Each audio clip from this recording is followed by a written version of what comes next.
I need to have an uncomfortable conversation with you about World War III, because you didn't miss the start of the final war. You lived through the first battle, and you didn't even notice. You're waiting for sirens, for mushroom clouds on the horizon, for tanks crossing borders on a live stream, with a CNN lower third screaming, "Breaking, it's happening."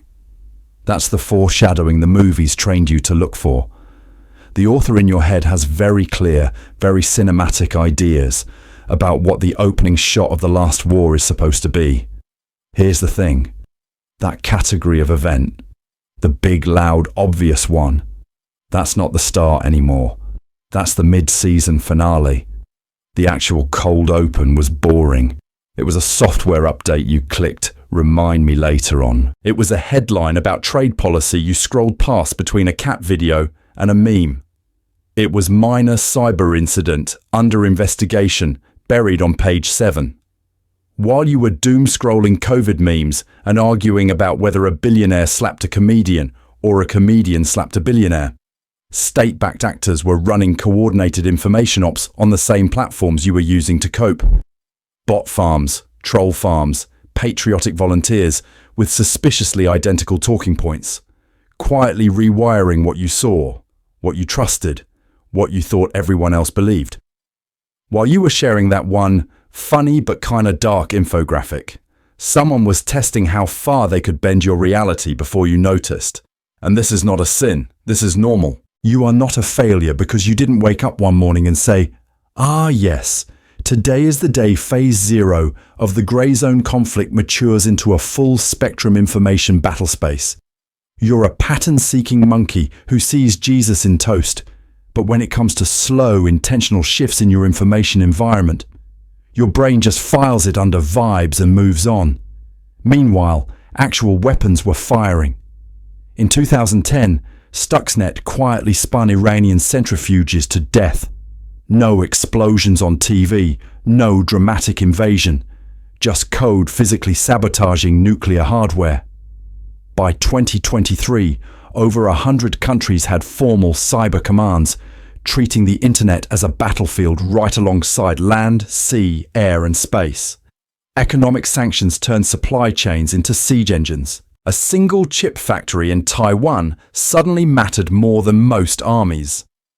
The problem is that the geopolitics fandom, and yes, there is a fandom, you know who you are, has lost the plot. Fans sit around waiting for the World War III starts today montage, the big intentional declaration, the speech at the UN. They argue over which future missile strike will be the real opening shot, while the actual opening battle was economic, digital and psychological, and it's already in reruns. So listen to me. We need to stop asking, will there be a war? And start asking, when did peace actually end? Because by the time this 2-hour breakdown is over, I need you to be able to look back at the last 10 to 15 years and point to exact boring little moments. A trade deal, a data breach, a weird social media trend, and say, that's where the war quietly crossed the line into something else. So when people in the comments ask, do you think World War III is going to happen? I need you to hear how absurd that sounds once your brain updates its software. You're standing in the rain asking, do you think it's going to start raining soon? Because there isn't a single dramatic thunderclap you can screenshot. The whole discourse is wired around this cinematic trigger. Fans of geopolitics are doing the same thing fandoms do with foreshadowing, hunting for the one assassination, the one missile, the one Archduke Franz Ferdinand moment that will start the plot. This is not a sin. This is normal. Our storytelling diet trained us to expect a cold open with explosions and a title card. World War III, Day 1. Except here's the thing. History books will absolutely print a neat start date. They have to. Chapter headings need a year. But in a modern, networked world, that date is going to be wrong by at least a decade, because the author of that textbook is retrofitting a clean narrative onto a war that bled in through spreadsheets, firmware updates, and terms of service changes. Think about Stuxnet in 2010. A worm silently spins Iranian centrifuges to death. No soldiers, no flags, just code. If an airstrike had done that, every documentary would call it the opening salvo of a regional war. Because it was malware, it gets filed under cyber incident in the appendix. Same effect, different storytelling category. Or take the US-China tech war. Export controls on advanced chips, TSMC in Taiwan suddenly treated as a strategic asset on par with an oil field, supply chains rerouted, rare earths turned into bargaining chips. That's not pre-war maneuvering. That is war, executed through contracts and customs forms instead of tanks. The only reason we don't emotionally register it as such is because there isn't a single money shot for the trailer. So the question is not, will there be a war? The question is, when did peace actually end? And the boring answer is, for most of us, it ended in meetings. It ended when parliaments quietly created cyber commands, when platforms flagged state-backed information operations from dozens of countries, when your feed turned into a battleground for narrative warfare and you thought you were just doom scrolling. No sirens, just slightly worse vibes every year. Listen to me. By the time someone fires the first missile that your grandkids will memorize for a quiz, the real first battle will be old news. It already happened in your phone, in your bank, in your data trail. While you were arguing about whether a meme was cringe, bot farms and deepfake labs were doing phase 0 on your sense of reality. So here's what we're going to do in the rest of this frankly irresponsible 2-hour video. We're going to treat this war the way I treated foreshadowing in One Piece. We're going to separate intentional plan moves from random noise. We're going to walk through Stuxnet, Crimea, the US-China tech spiral, the disinformation campaigns, and I'm going to hand you a complete mental model of phase 0 warfare so that the next time some commentator says, if war breaks out, you can calmly, smugly, and correctly say, buddy, it already did. So that's the promise. But before we sprint through cyberworms and oil tankers and chip fabs, I need you to understand what this monster of a video is actually doing. Because if you watch 3 hours of this and you're still secretly waiting for a Pearl Harbor montage, we both wasted our time. Here's the thing. The core thesis is very simple and very rude. The final war is not a single event. It is a global, multi-front process that has already started across 5 main domains: economic pressure, cyber operations, information warfare, supply chains, and proxy conflicts. You are already in it. You are not an observer.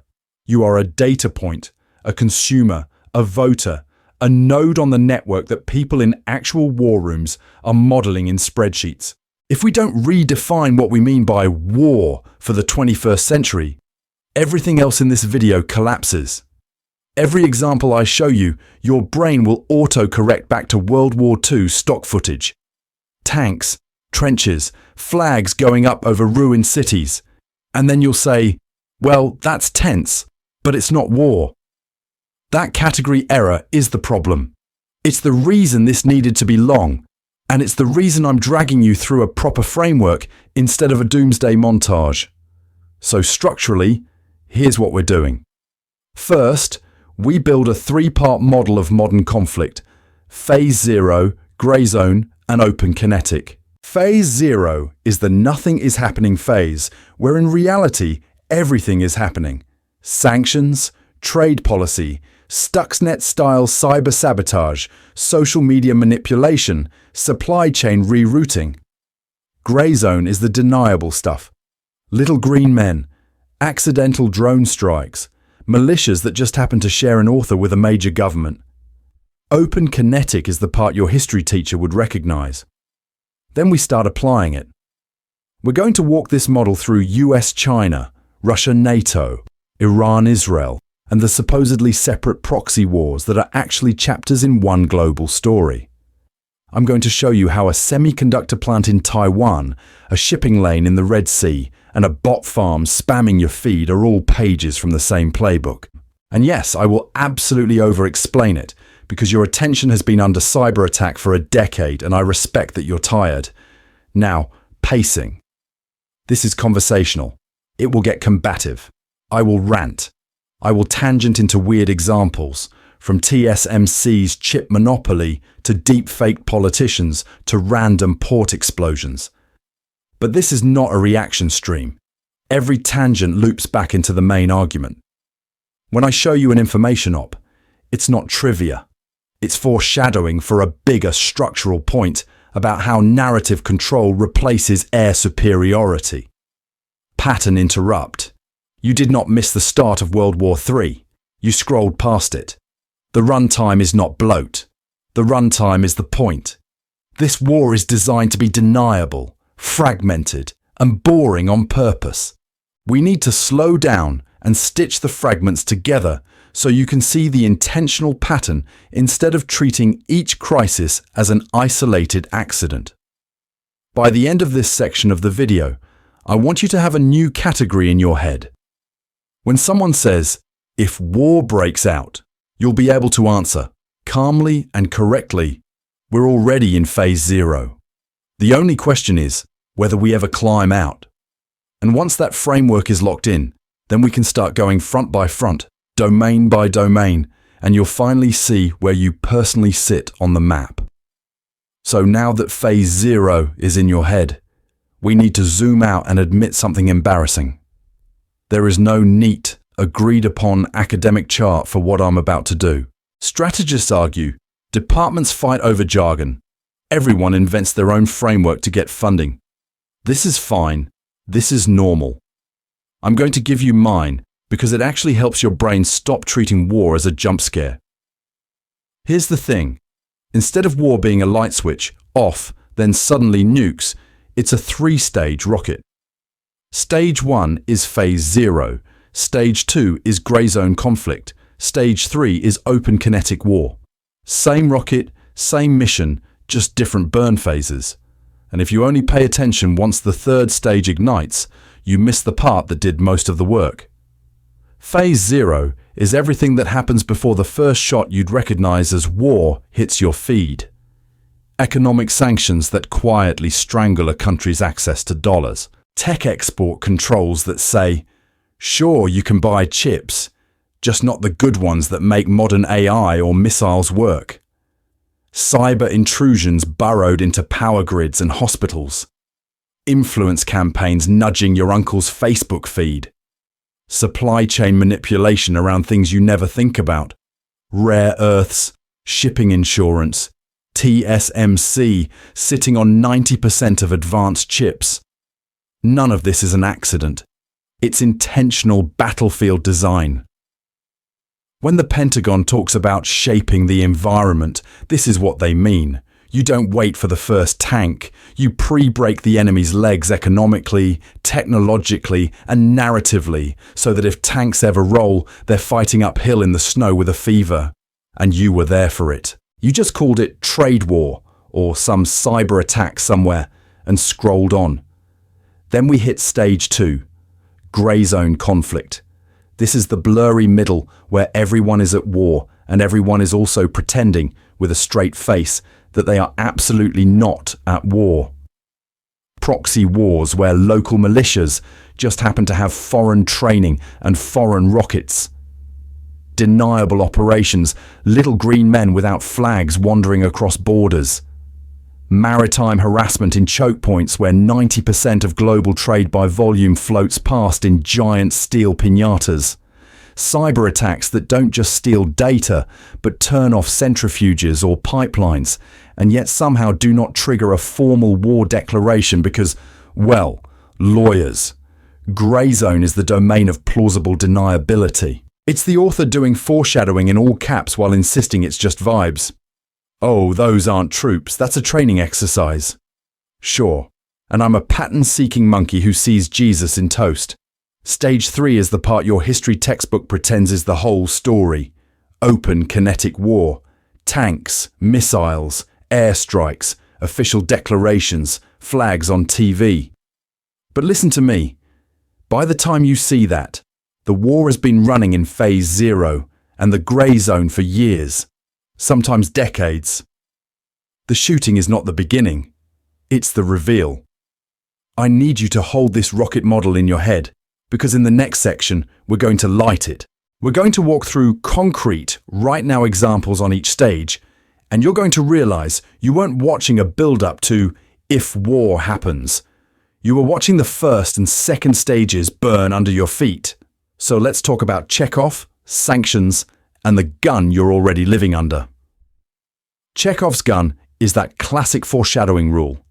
If a gun appears on the wall in Act 1, it has to go off by Act 3. The key word there is intentional. The author doesn't just toss a rifle into the scenery for vibes. It's a promise. It's a threat disguised as furniture. Now, here's the thing. In geopolitics, the wall is the world economy, and the guns are sanctions regimes, cyber units, and tech choke points quietly bolted into place years before anyone hears a shot. Modern states pre-position tools the way a meticulous author pre-positions clues. They build cyber backdoors into undersea cables and power grids. They secure control over rare earths, those boring-sounding minerals that live inside every battery and missile. They dominate semiconductor manufacturing, not because some trade minister is a huge fan of circuit diagrams, but because that factory is a future lever. The setup isn't an insurance policy. The setup is a threat in waiting. TSMC is the cleanest, most terrifying example. One company on one island producing around 90% of the world's most advanced chips. That's your phone, your car, your data center, your weapon systems, all bottlenecked through a few buildings in Taiwan. That's not a supply chain detail. That is a loaded gun pointed at the entire global economy. Whoever can shut that down, or credibly threaten to, doesn't just win a trade dispute. They can crash civilizations on a Tuesday. And listen to me, because this is where the storytelling really breaks. On paper, deterrence theory says these are defensive measures. We're only building cyber commands to protect our networks. We're only stockpiling rare earths to ensure stability. This is fine. This is normal. Except the moment you have a cyber unit with offensive tools, a sanctions apparatus mapped to every bank on Earth, and a stranglehold on critical tech, you haven't built a shield. You've hung 3 different guns on the wall and told yourself they're decorative. Deterrence in theory is clean. The gun exists so no one has to fire it. Deterrence in practice is messy. The gun exists, leaders are under pressure, and the definition of self-defense stretches whenever it's politically convenient. The difference between a defensive option and an offensive strike becomes a press conference about necessary measures. The trigger pull is a policy memo. I need you to notice what happens to your brain once you see this. Once you start reading sanctions, export controls, and cyber doctrines as foreshadowing instead of random news clutter, you can't unsee the pattern. You stop treating each policy as an isolated event and start reading it as a storyboard. Every new restriction on chips, every targeted financial penalty, every sudden concern over rare earths stops being background noise and turns into a stage direction. And we need to go there, because in the next sections I'm going to walk you through recent history with this lens on, and you're going to realize those boring policy moves were Act 1 gun placements. The only question now is, which ones have already gone off without you noticing, and which ones are still waiting for their scene? So here's where the neat little war timeline in your head breaks. You know the one. Peace, peace, peace. Big explosion, war, treaty, credits roll. That storyboard only works if you can draw a hard line between normal life and war stuff. And listen to me, that line is gone. The old model assumes you can put the soldiers over here, the civilians over there, and only flip the switch when the declaration drops. But when your power grid runs on foreign hardware, your hospitals run on cloud servers, and your grocery logistics depend on GPS and undersea cables, you don't have a military sphere and a civilian sphere. You have one giant, fragile, dual-use machine that's always on. There is no backstage to protect later. The stage is your entire house. Here's the thing. Once everything is dual-use, the workload of being a state stops having an off-season. Cyber commands aren't passion projects you dust off in July. Over 120 countries already run them as a fifth domain, shoulder to shoulder with land, air, sea, and space, monitoring global shipping. That's 90% of world trade by volume sliding through choke points that can be harassed, jammed, or accidentally blocked at any moment. Sanctions regimes, export controls, semiconductor bans, rare earth quotas. This is not a sin. This is not economic policy on the side. This is permanent, low-grade targeting. And then you've got the influence front. Bot farms, troll operations, deepfakes, narrative warfare.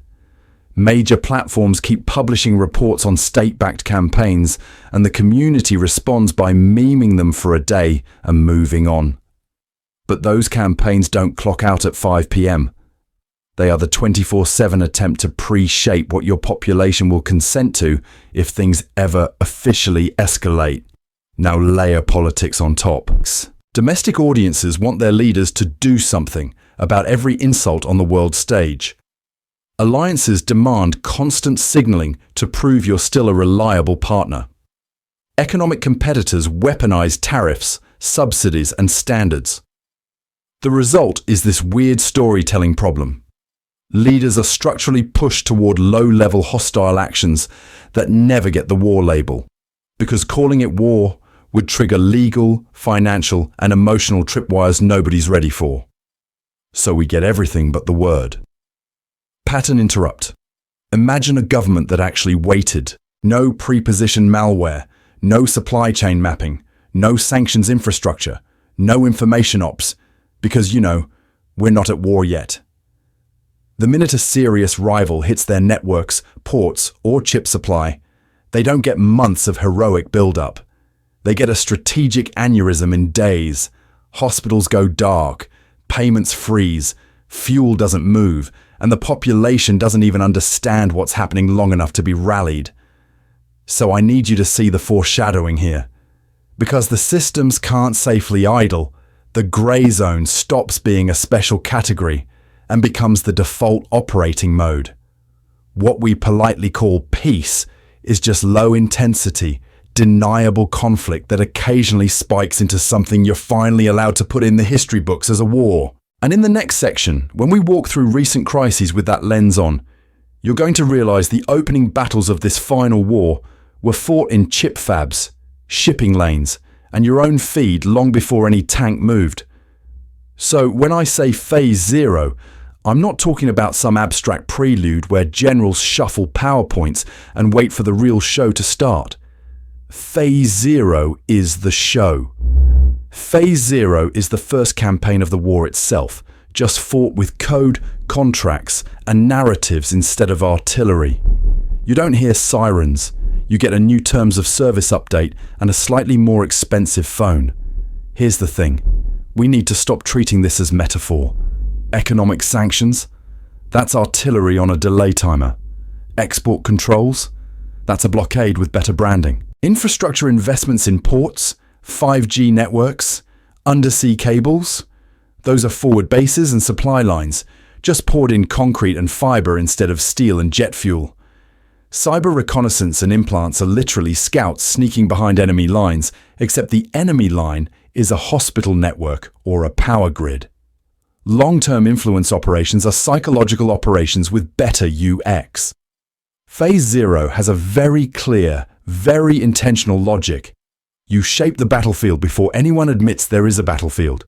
You want to own the choke points, shipping lanes, semiconductor fabs, rare earth supply chains, so that if open conflict ever flips from deniable to cinematic, you've already quietly wrapped a hand around the other guy's throat. You want their systems mapped, their routers fingerprinted, their industrial control software already seeded with backdoors, and you want their public opinion pre-softened so that when the crisis comes, their own citizens argue themselves into paralysis on your behalf.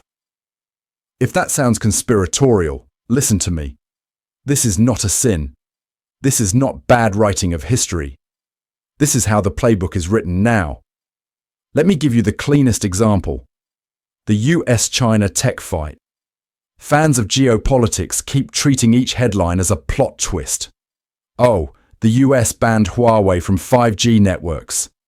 Oh, now there are export controls on advanced chips. Oh, now we're restricting extreme ultraviolet lithography tools to China. They meme it as random drama. It's not random. It's phase zero. Huawei wasn't just a phone brand. It was a bid to own the 5G rails that everyone's data would ride on for a decade. If your routers, base stations, and maintenance contracts all run through a single foreign vendor, that's not just commerce. That's a potential kill switch and a permanent listening post. So the US moved to cut Huawei out of allied networks, then strangled its access to advanced chips. That's not a vibes-based sanction. That is a planned attempt to keep the other major power off the highest rungs of the semiconductor ladder. And I need you to notice the foreshadowing here. When Washington blocks cutting-edge GPUs and lithography machines from reaching Chinese fabs, it's not a tantrum, it's battlefield preparation. If a future crisis erupts over Taiwan, the side that already controls TSMC's output, already dominates chip design tools, already has its implants sitting in the other side's networks, walks into the shooting war with home field advantage. This is fine. This is normal. For them. For us, it means you already lived through the prologue. In the next section, I'm going to start time-stamping it for you, walking through specific events from the 2000s and 10s and pinning them onto this phase zero timeline so you can see exactly when the final war quietly started ticking forward under your nose. So now that we've put phase zero on the table, we need to talk about the thing that makes it work. Grey zone conflict. Because if phase zero is the timeline, grey zone is the method. It's how you fight a war while looking dead into the camera and saying, "War? Never heard of her." Here's the thing. Grey zone conflict is not peace and it's not open war. It's intentional, sustained aggression that's dialed in just below the threshold where your opponent can justify rolling tanks or invoking treaties. It's calibrated. Measured. You hurt them, you gain ground, but you always leave them one step short of being able to say, Article 5, we're done talking.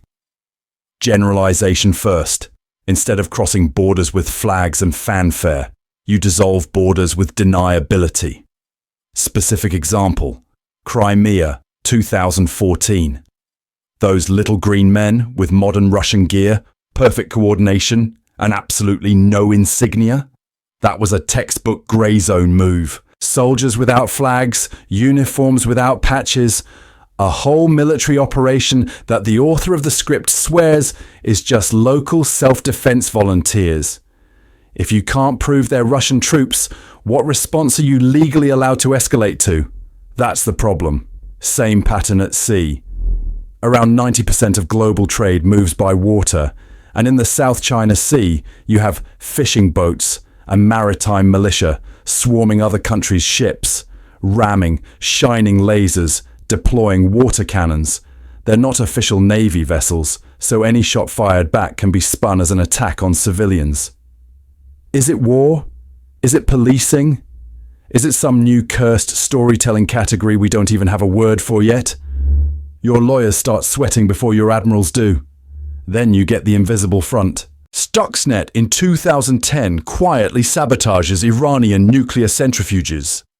Power grids in multiple countries get probed, sometimes knocked offline. Hospitals, pipelines, ports suddenly hit by criminal hackers. And listen to me. Once every major state has a cyber command, and they all swear it's just defense, you are living in a world where code is artillery.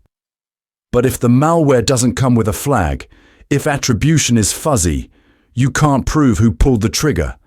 This is not a sin in their minds. This is normal. Drone strikes through proxies are the same story in the air. A militia nobody officially controls launches cheap drones at oil facilities or bases. The sponsor state shrugs. We don't command them, they're just passionate fans. And if you retaliate directly, now you're the one starting a war. The political logic here is brutally simple. Leaders want coercion, leverage, sometimes land. They do not want the domestic blowback and treaty obligations that come with admitting they began a war. Grey zone tactics weaponize ambiguity. If you can always argue it was rogue actors, criminal gangs, local volunteers, then every response you make can be framed as overreaction. And I need you to notice what that does to your perception. Each incident gets filed by the community as a regional crisis, a one-off.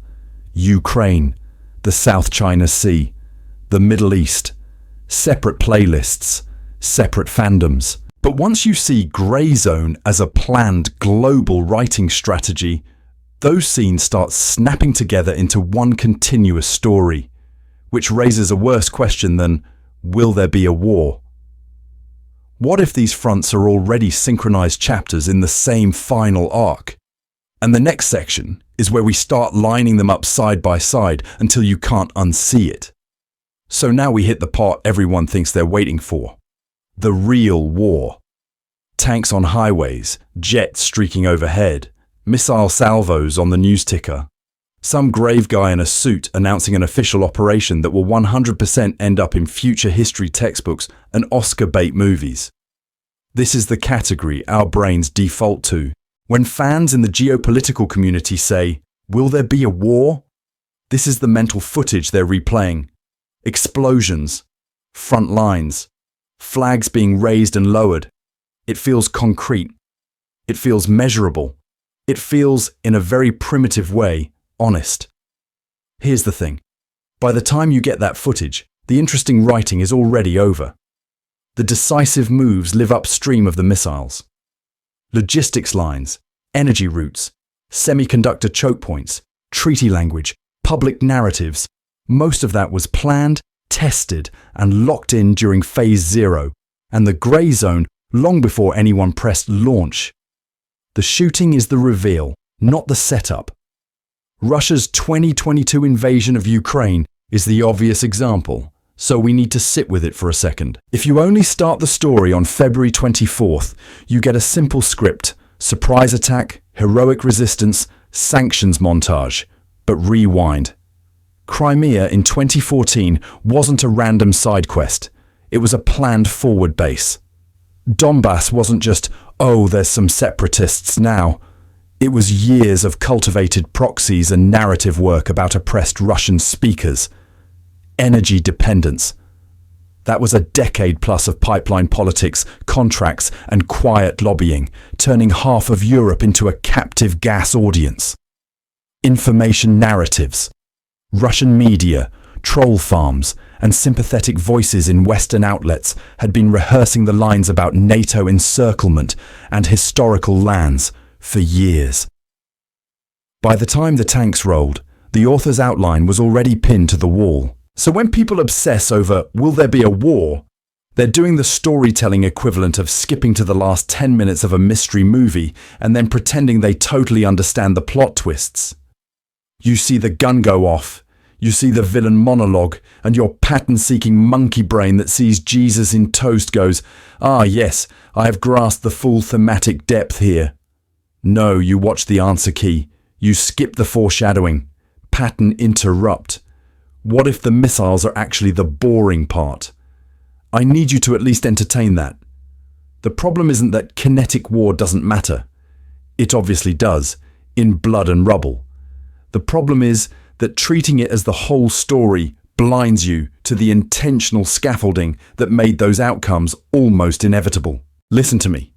The rest of this video is going to mostly live in those first two layers, Phase 0 and Grey Zone, because that's where the real final war is being written in real time, in your feeds, in your supply chains, in your institutions. This is not a sin. This is not bad news. This is normal for modern conflict. But if you only tune in once the shooting starts, You're arriving after the twist has already been spoiled, and you won't see the next one coming, even while it's unfolding in front of your face. So if the information front is where you see the trailers, the supply chain is where the actual script is being rewritten while you're in the theatre. I need you to stop imagining war as tanks on borders and start imagining it as cargo ships idling outside a choke point for maintenance. Because here's the thing, around 90% of global trade by volume moves by sea, and most of that gets funneled through a handful of straits and canals you never think about until a ship gets stuck and your Amazon order cries. When a few waterways handle almost everything, those shipping routes and ports stop being boring logistics trivia and start being de facto strategic assets. You're not just watching boats, you're watching arteries. Close the Strait of Hormuz for a week, and you don't just inconvenience some oil traders, you trigger a global blood pressure spike. Slow roll traffic in the South China Sea, and suddenly insurers, navies, and hedge funds are all reading the same AIS map as if it's foreshadowing the next crisis arc. Now zoom in from the ocean to the chip on the device you're watching this on. Semiconductors are the oil of the information age. Everything runs on them. Your phone, your car, your bank, your missile defense system. And the plot twist is that advanced chip production is not a diversified, healthy community of suppliers. It's a few fabs with TSMC in Taiwan as the main character, quietly producing around 90% of the world's most advanced chips. That's not a market. That's a hostage situation with extra steps. When one island, a couple of companies, and a handful of ultra-specialized machines become the only way to print the brain cells of modern civilization, every subsidy, every export control, every investment review suddenly reads as an intentional move on a war board. Fans of geopolitics keep screaming this is foreshadowing every time Washington throws billions at domestic fabs or Brussels announces a chip act.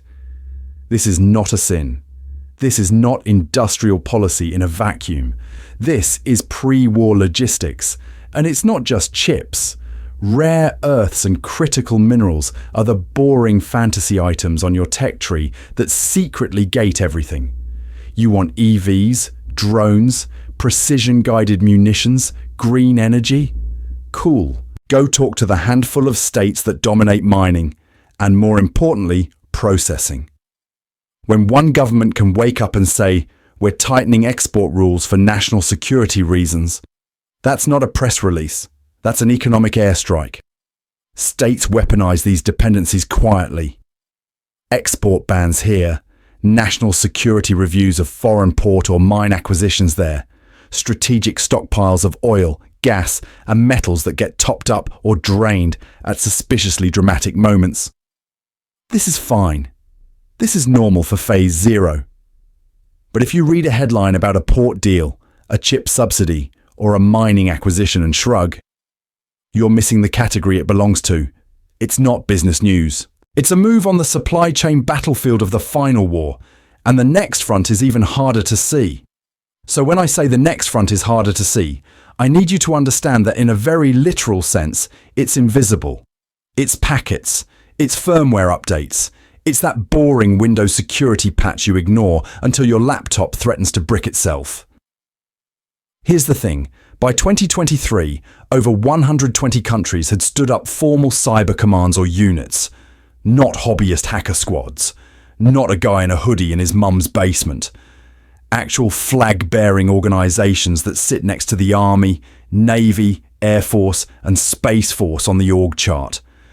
Cyberspace isn't a side quest anymore. It's a full military domain, with doctrine, budgets and PowerPoints that could kill a man from boredom alone. What do these cyber commands actually do all day? They don't sit around waiting for World War III so they can finally press the big red hack button. They do persistent network reconnaissance, quietly mapping other people's systems, cataloging vulnerabilities, figuring out which forgotten VPN server in a utility company is the soft underbelly. They build and maintain access, which is the polite doctrinal phrase for, we sneak in now and leave the door propped open for later. They develop offensive tools, those tailored pieces of code that can jump air gaps, fool sensors, or brick hardware.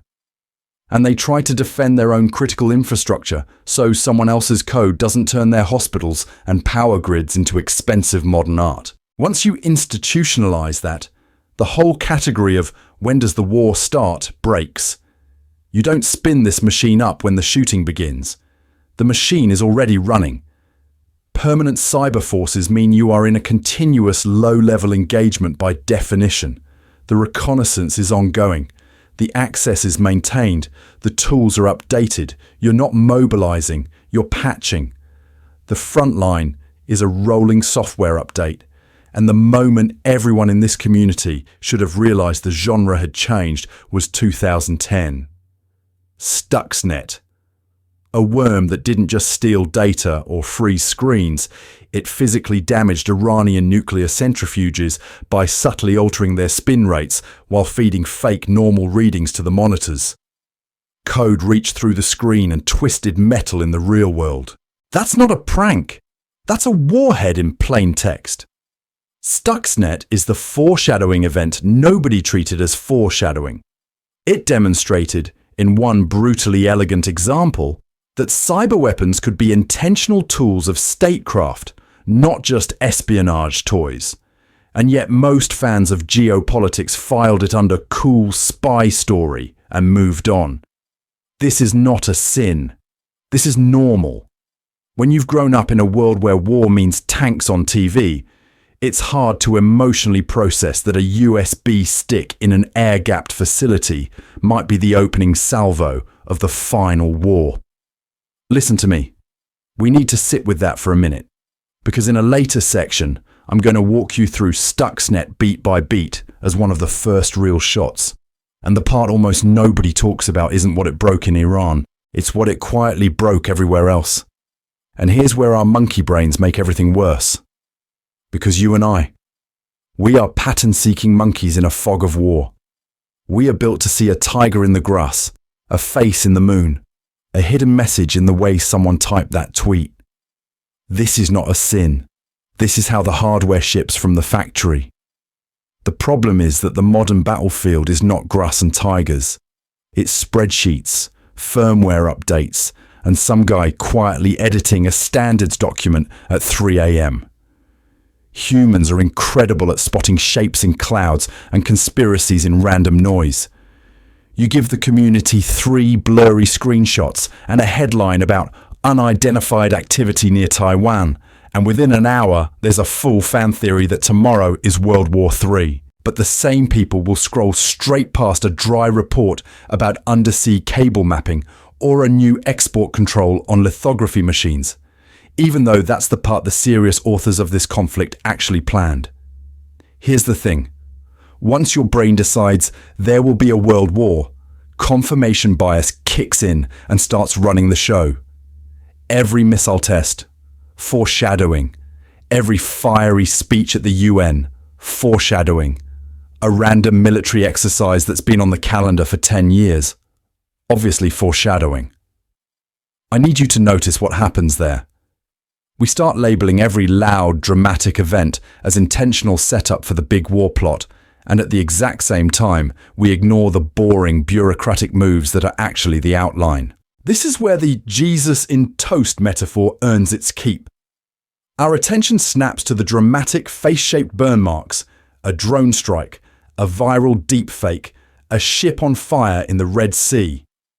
We share it, we doom scroll it, we build storytelling around it. Meanwhile, in the background, someone is quietly rewiring financial systems, leaning on standards bodies and running survey ships over undersea cables. One is noisy spectacle, the other is structural foreshadowing.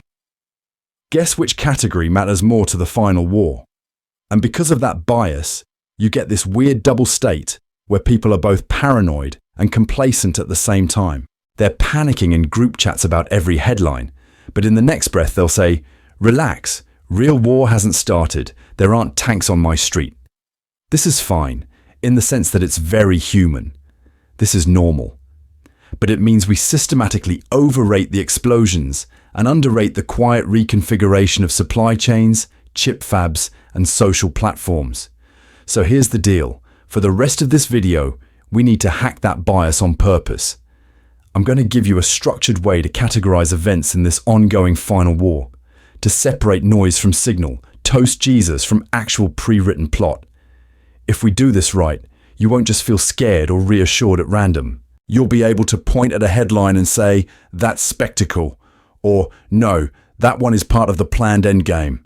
And once you can do that, the fog doesn't go away, but you stop being the monkey lost inside it. So let me prove this isn't just vibes and doomer poetry.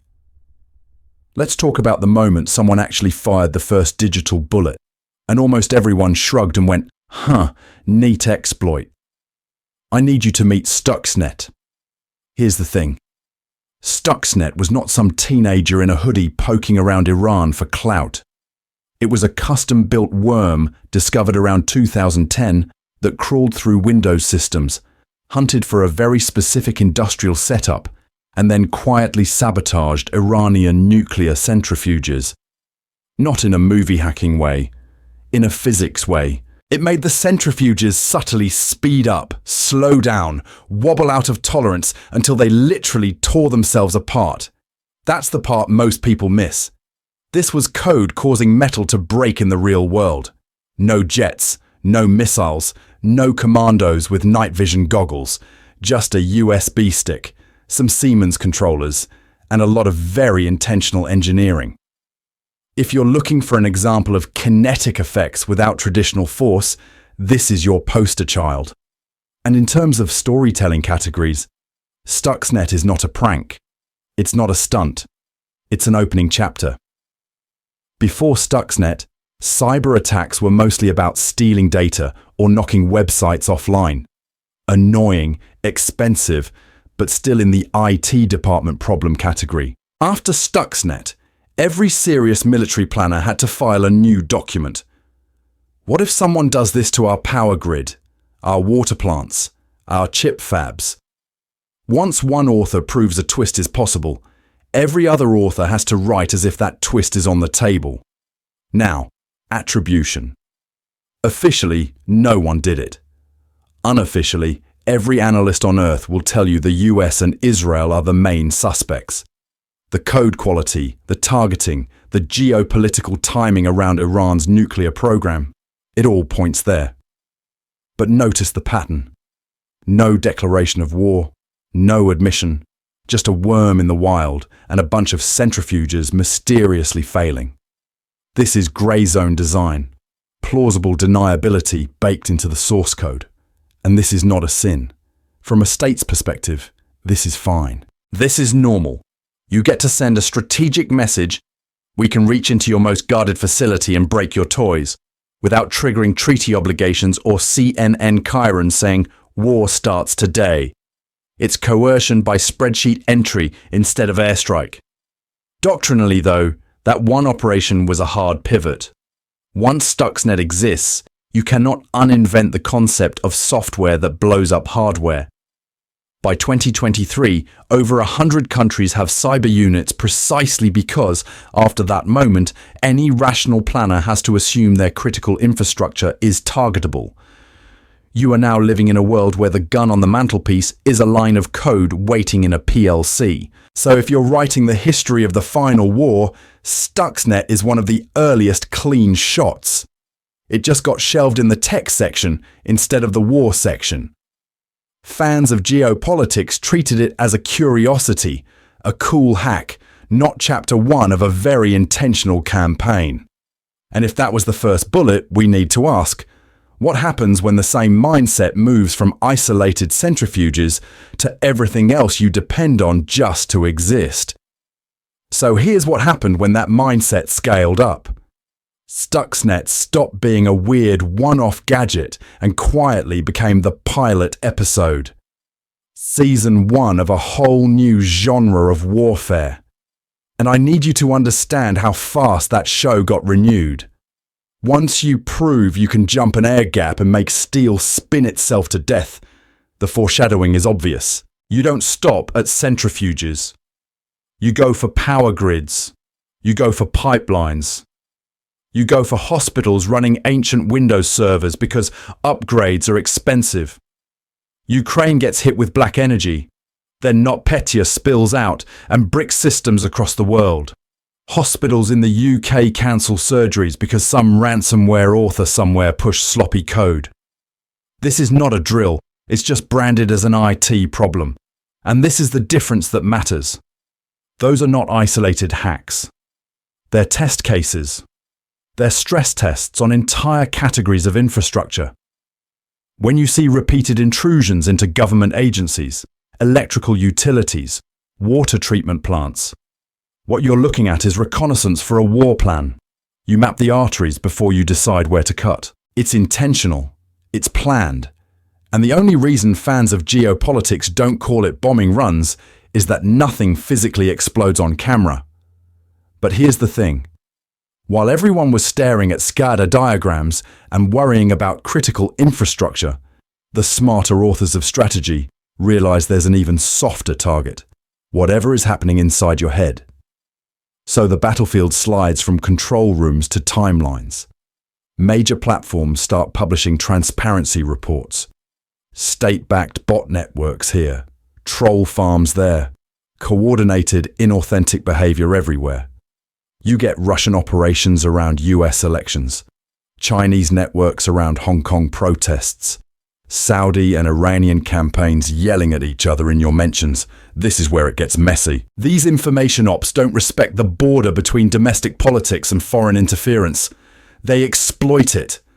A protest that starts as a real organic movement becomes a perfect surface for 10 different states to push 10 different narratives. Some amplify, some discredit, some just throw so much contradictory noise that the community can't tell what's real. This is fine, we tell ourselves. This is normal, because people argue online. But the argument is being farmed. By the late 2000s, none of this was experimental. Over 100 countries had formal cyber commands. Doctrines, budgets, recruitment pipelines, the whole boring machinery of national security strategy wrapped around permanent cyber and information units. These aren't hackers in hoodies freelancing for chaos. They're soldiers, they're civil servants, they're following writing on a whiteboard that literally labels your attention as an operational domain. So listen to me. When someone can steadily, quietly shape what millions of people believe, what they fear, how they vote, without crossing a border or firing a shot, what exactly are we waiting for before we admit we're in a war? A mushroom cloud on top of the comment section? Or is the real final war the one where the first casualty isn't a city, it's your ability to know what's true at all?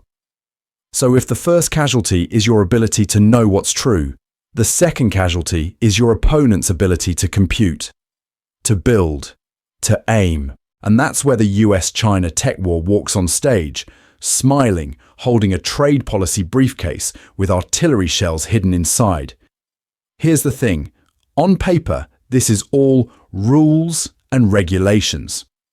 The US bans Huawei from 5G networks, slaps it on the entity list, cuts it off from Google services.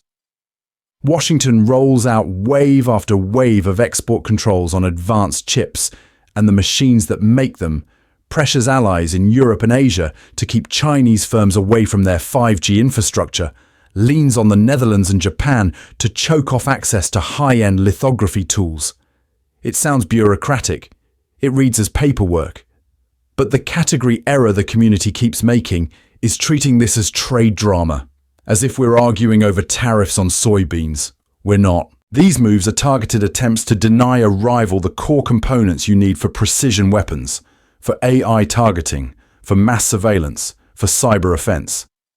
In classic foreshadowing terms, the chip export control headline is the gun on the mantelpiece. The actual warhead guidance system 20 years from now. That's the shooting scene you're not seeing yet, and notice how it's framed. National security, fair competition, protecting intellectual property. This is not a sin. This is fine. This is normal political storytelling. No administration is going to walk out and say, "Hi, we're conducting Phase Zero warfare to keep the other superpowers' future missiles dumber than ours." So instead, the authorial voice of the state gives you a more palatable narrative. We're just leveling the playing field, defending our values, enforcing the rules. China reads the script instantly. It doesn't wait for chapter 1000 to realize it's in a different genre. Beijing pours hundreds of billions into domestic semiconductor fabs, designs its own chip architectures, throws subsidies at every part of the supply chain. It signals that rare earths, those obscure elements sitting quietly in your phone, batteries and missiles, might get turned into a geopolitical choke collar. It pushes the digital yuan to reduce dependence on the dollar system, and through Belt and Road, it wires ports, fiber and data centers across Eurasia and Africa, building a parallel tech and financial ecosystem while Western fans are still arguing over Huawei phones. I need you to see the pattern here. This is not a quirky trade spat. This is a sustained, intentional campaign to seize and hold the commanding heights of the global tech stack. Chips, networks, standards, payments. Whoever controls that stack controls how everyone else can fight, pay, talk, and even think. That is exactly what a Phase Zero war over future power looks like.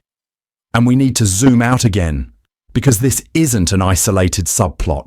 In a minute, I'm going to tie this semiconductor front to the maritime choke points around Taiwan, to the dollar system, to the information ops we just talked about, and show you how all these separate issues are actually one coherent opening campaign.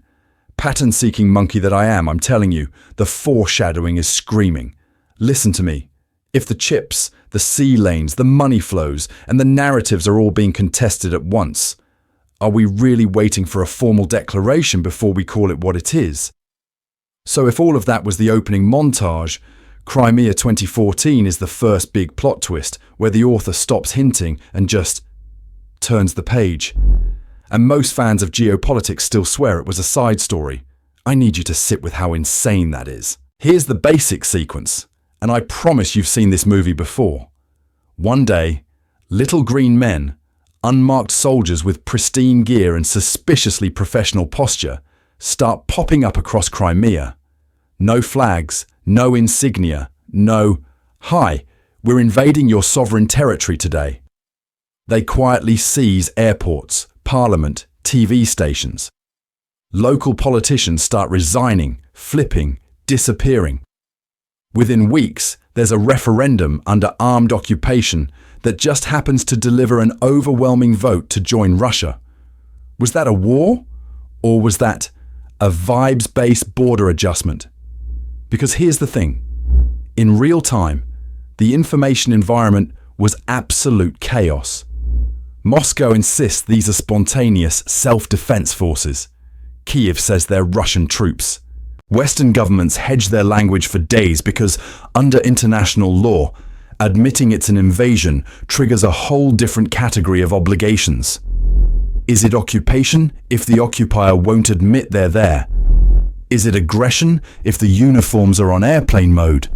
And in the middle of that, you've got dueling narratives about what Crimeans actually want. Russian media pumps 24/7 coverage of persecuted Russian speakers begging for salvation. Ukrainian outlets scream coup.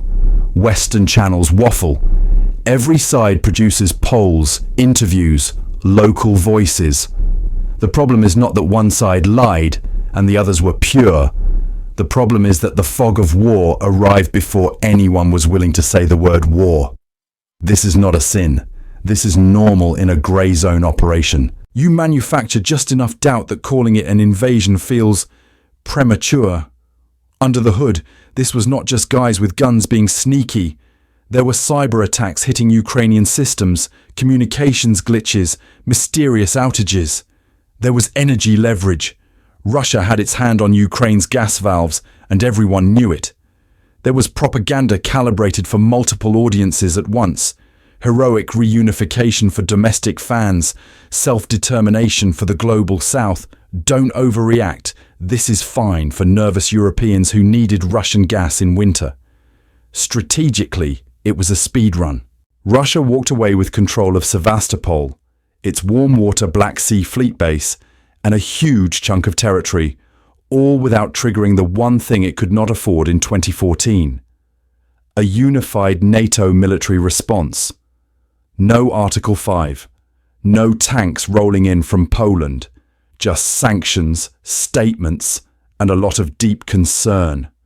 If this had been T-72s crossing the border with flags flying, the coalition reaction would have been much harder to dodge. So Crimea becomes your cleanest early chapter of the final war. A border gets redrawn in the 21st century in front of cameras, while everyone involved insists that, technically, we haven't started anything yet. And we need to understand that template because the sequel in eastern Ukraine and beyond doesn't make sense unless you see Crimea as intentional foreshadowing for how future land grabs and regime changes get written. So Crimea is the test chapter. Eastern Ukraine is the sequel. But listen to me, that's just one panel in a much bigger spread. Because once you understand that major powers prefer to redraw borders without admitting they're at war, you're ready for the next reveal. Sometimes they don't even use their own soldiers. Proxy wars are what happens when the authors of the conflict refuse to put their own names on the cover. Two big powers have a problem with each other. They want to bleed, humiliate, and weaken each other. They also don't want mushroom clouds. Solution? You fund different local actors, hand them money, weapons, training, intelligence, and then swear you're only providing support. This is not a sin. This is the default category of modern warfare. Syria is the cleanest example, in the messiest possible way. On paper, it's a civil war. In practice, it's a live-fire group project where the US, Russia, Iran, Turkey, Gulf states, and a rotating cast of partners all turn the same map into a testing ground. Air defense systems get trial runs. Drones get beta tested. Militias become user-generated content. Everyone's writing their own version of the story, but the bullets land in the same neighborhoods. Yemen?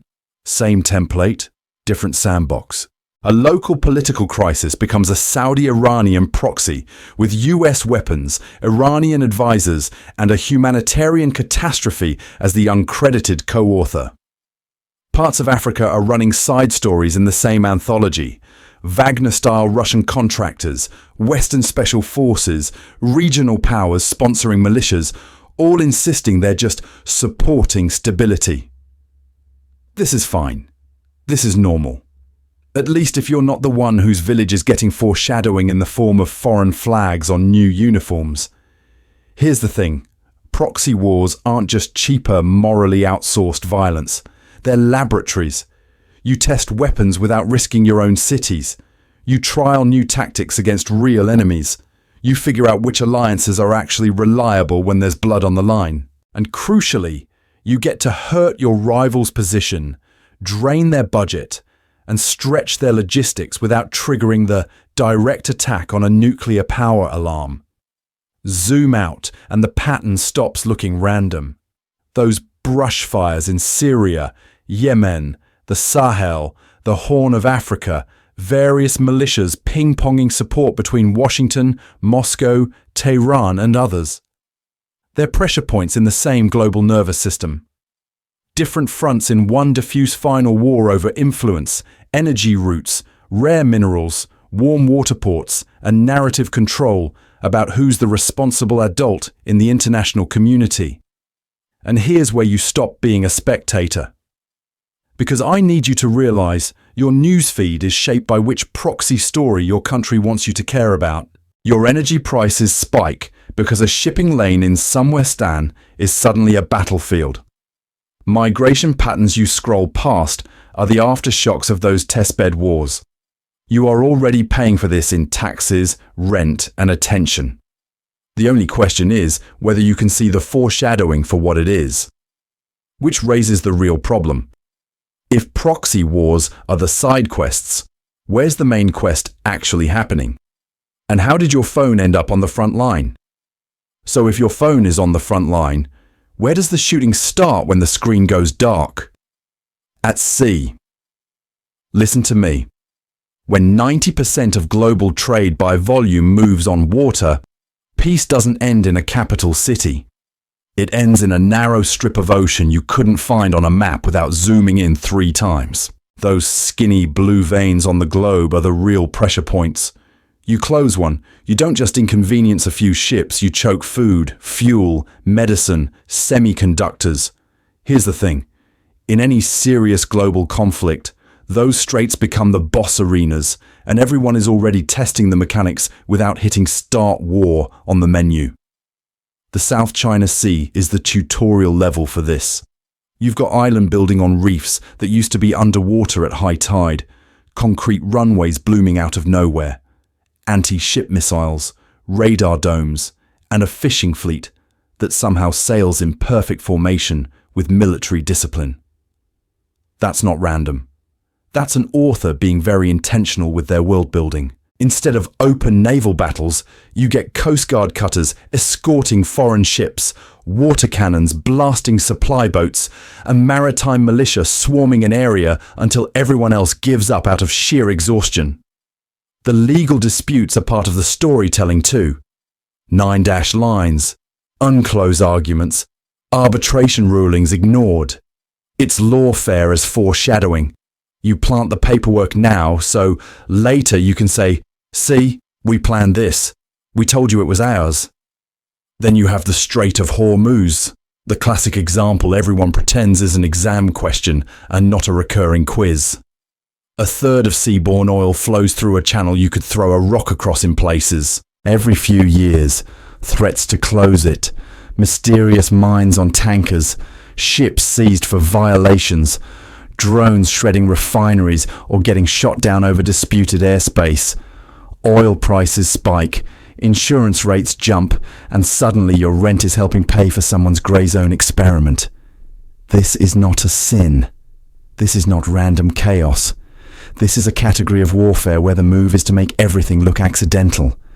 An unprofessional maneuver by a fighter jet, an accidental collision between patrol boats, a cable snapped on the seafloor. Harassment at sea is constant pressure applied just below the threshold where anyone can admit we're in a naval war. Pattern interrupt. What if that ship, mysteriously attacked by a drone, isn't the story? What if the real story is the insurance clause that quietly gets rewritten the next day? We need to stop treating each incident as a surprise plot twist and start reading the whole maritime board as one planned arc. Because every time a strait briefly closes, every time a tanker burns on your timeline, that's not a random event generator firing. That's a move in the opening of the final war. And I need you to understand, once you control the straits, the next step is obvious. Control what flows through them even when it's invisible.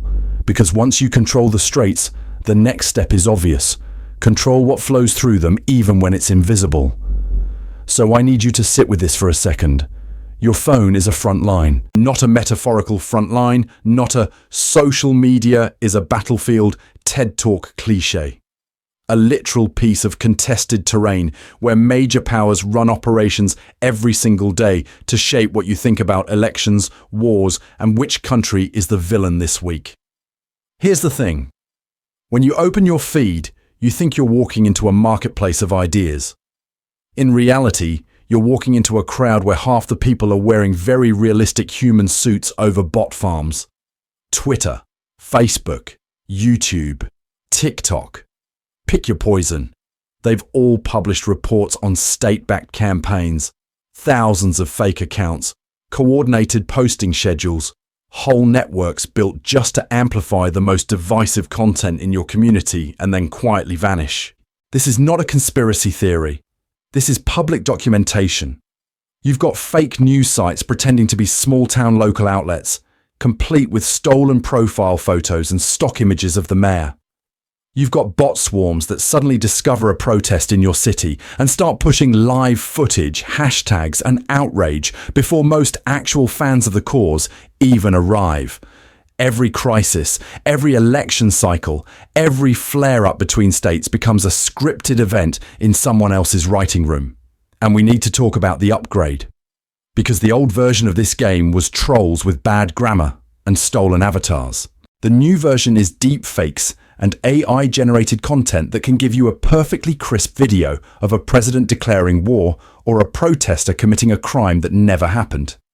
Once you can't trust your own eyes or ears, the entire category of evidence in public debate starts to dissolve. Listen to me. That's the point. The goal is not always to convince you of a specific narrative. The more powerful move is to convince you that no narrative is trustworthy. If every clip might be edited, if every screenshot might be fabricated, then every institution that depends on shared facts, from courts to journalism to science, starts to look optional. This is not a sin in the sense of bad etiquette online. This is a strategic objective. Because a population that believes nothing is easier to move than a population that believes something. If you doubt every election, every casualty report, every economic stat, then any shock can push you into the arms of whoever offers the cleanest story, even if that author is the one who broke your trust in the first place. This is fine from the perspective of the operator. This is normal in modern conflict. So if someone can make you doubt everything, fracture your community, and turn your neighbors into enemies using memes, fake accounts, and AI puppets, tell me, how is that not warfare already underway? And if this is just the information front, what do you think the next fronts are going to look like? So, what did the first real battle look like? You already lived through a dress rehearsal, and it came wearing a mask and a PCR swab. I need you to remember how fast COVID turned from a public health crisis into an information war.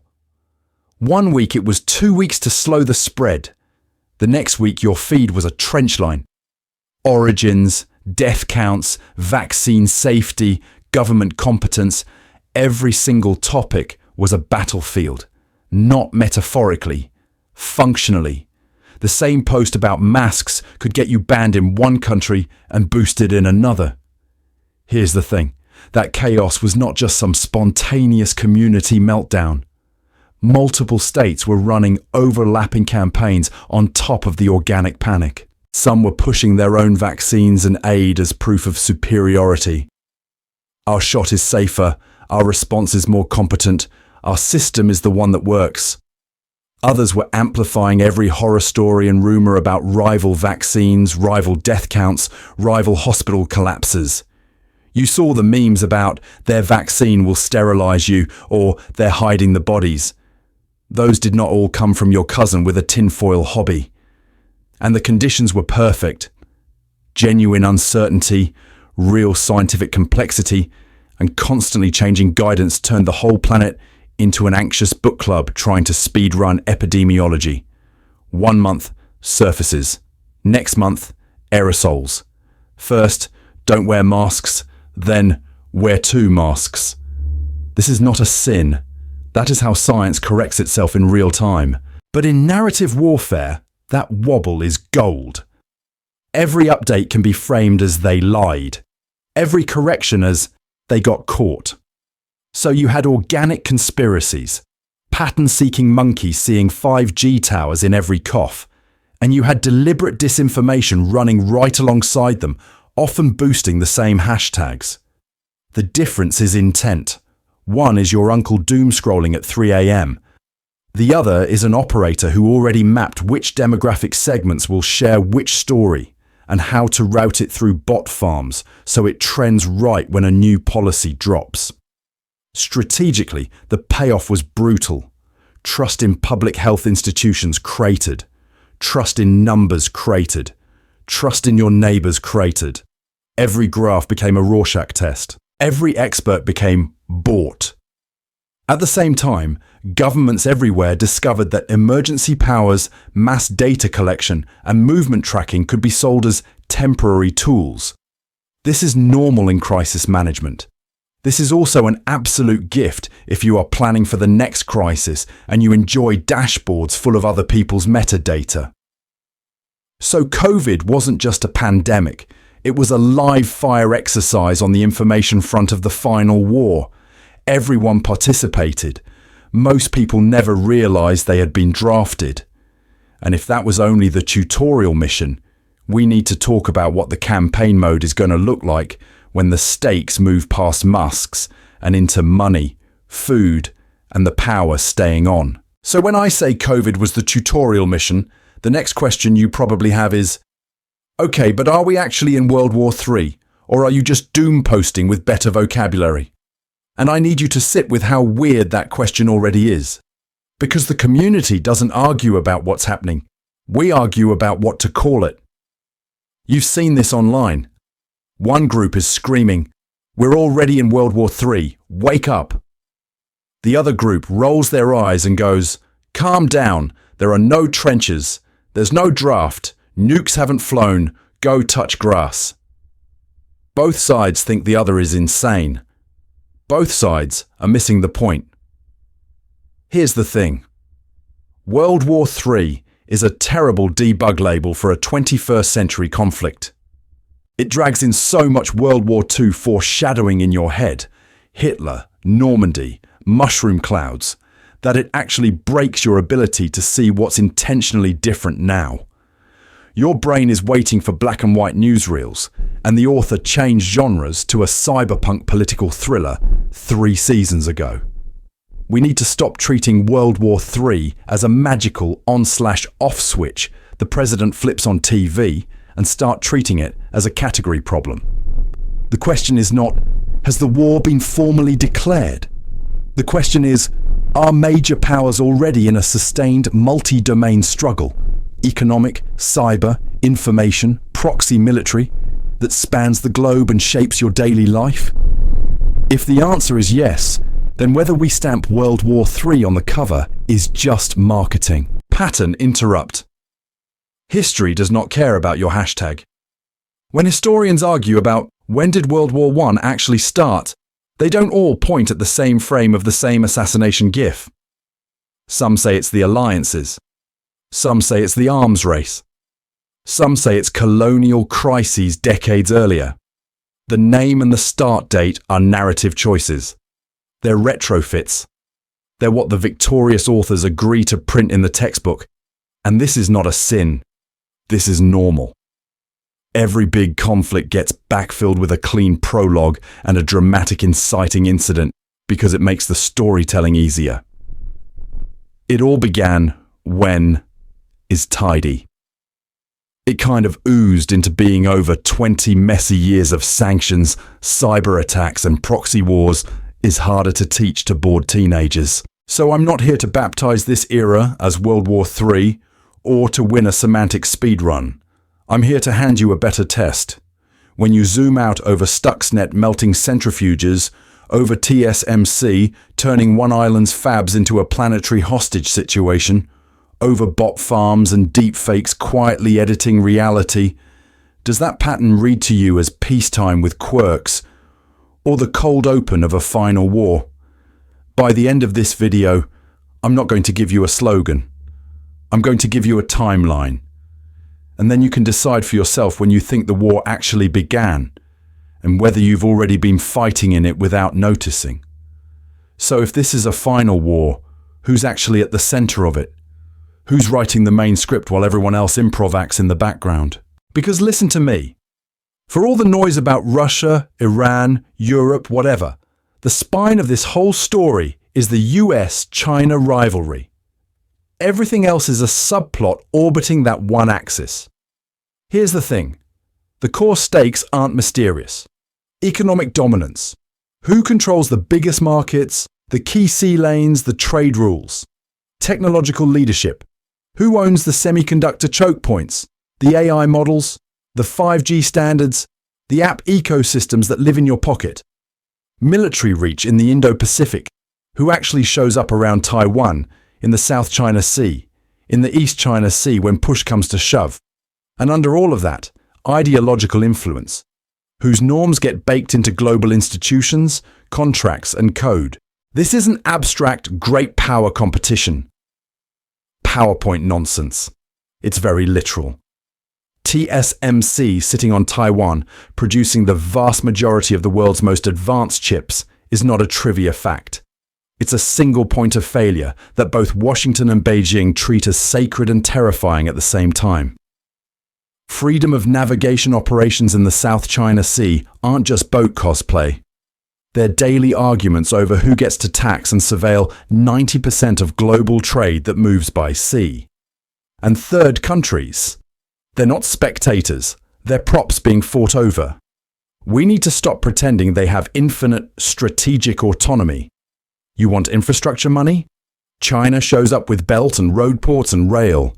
You want security guarantees? The US shows up with bases, training, and mutual defense treaties. You pick 5G vendors. That's not just a tech decision, it's a declaration about whose surveillance stack you're willing to plug into. Ban TikTok or Huawei, sign up for American cloud services, or take Chinese loans for your power grid. Each of those is a tiny, very intentional vote in this bigger story. Taiwan, the South China Sea, the East China Sea. These aren't random regional headaches. They're test cases for who gets to write the rulebook of the 21st century. Does might makes right and historical map cosplay win? Or do treaty law and multilateral institutions still matter? When Chinese Coast Guard ships bump Filipino boats around disputed reefs, that's not a local fishing dispute. That's a live-fire exam on whether American security promises still mean anything.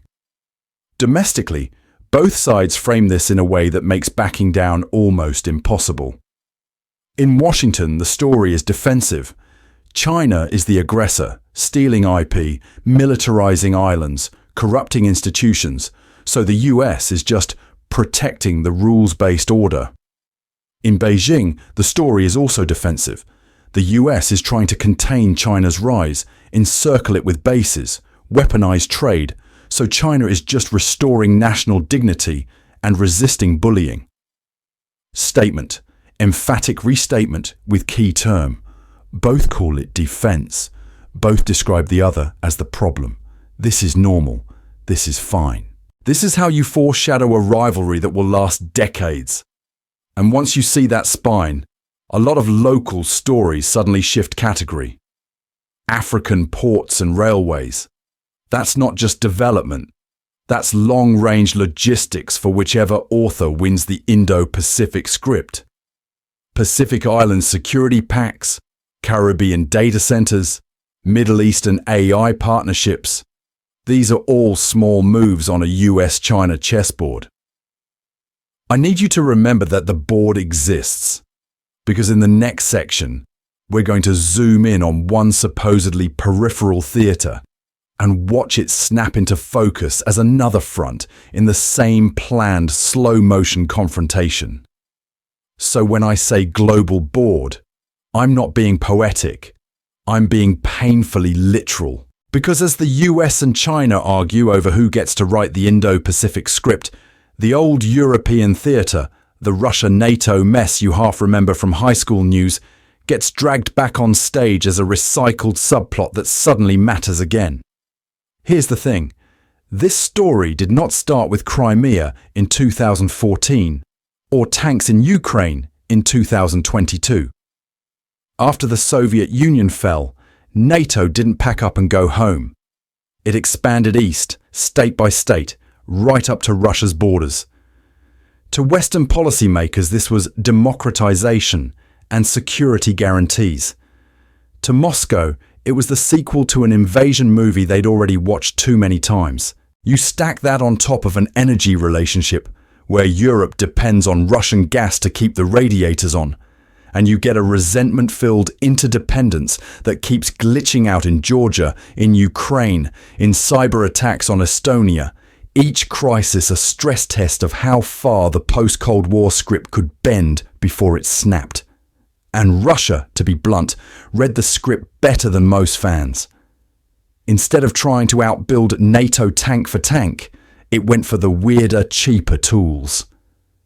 Energy as leverage, pipelines as pressure points, gas discounts for friendly governments, sudden maintenance issues when Brussels got mouthy.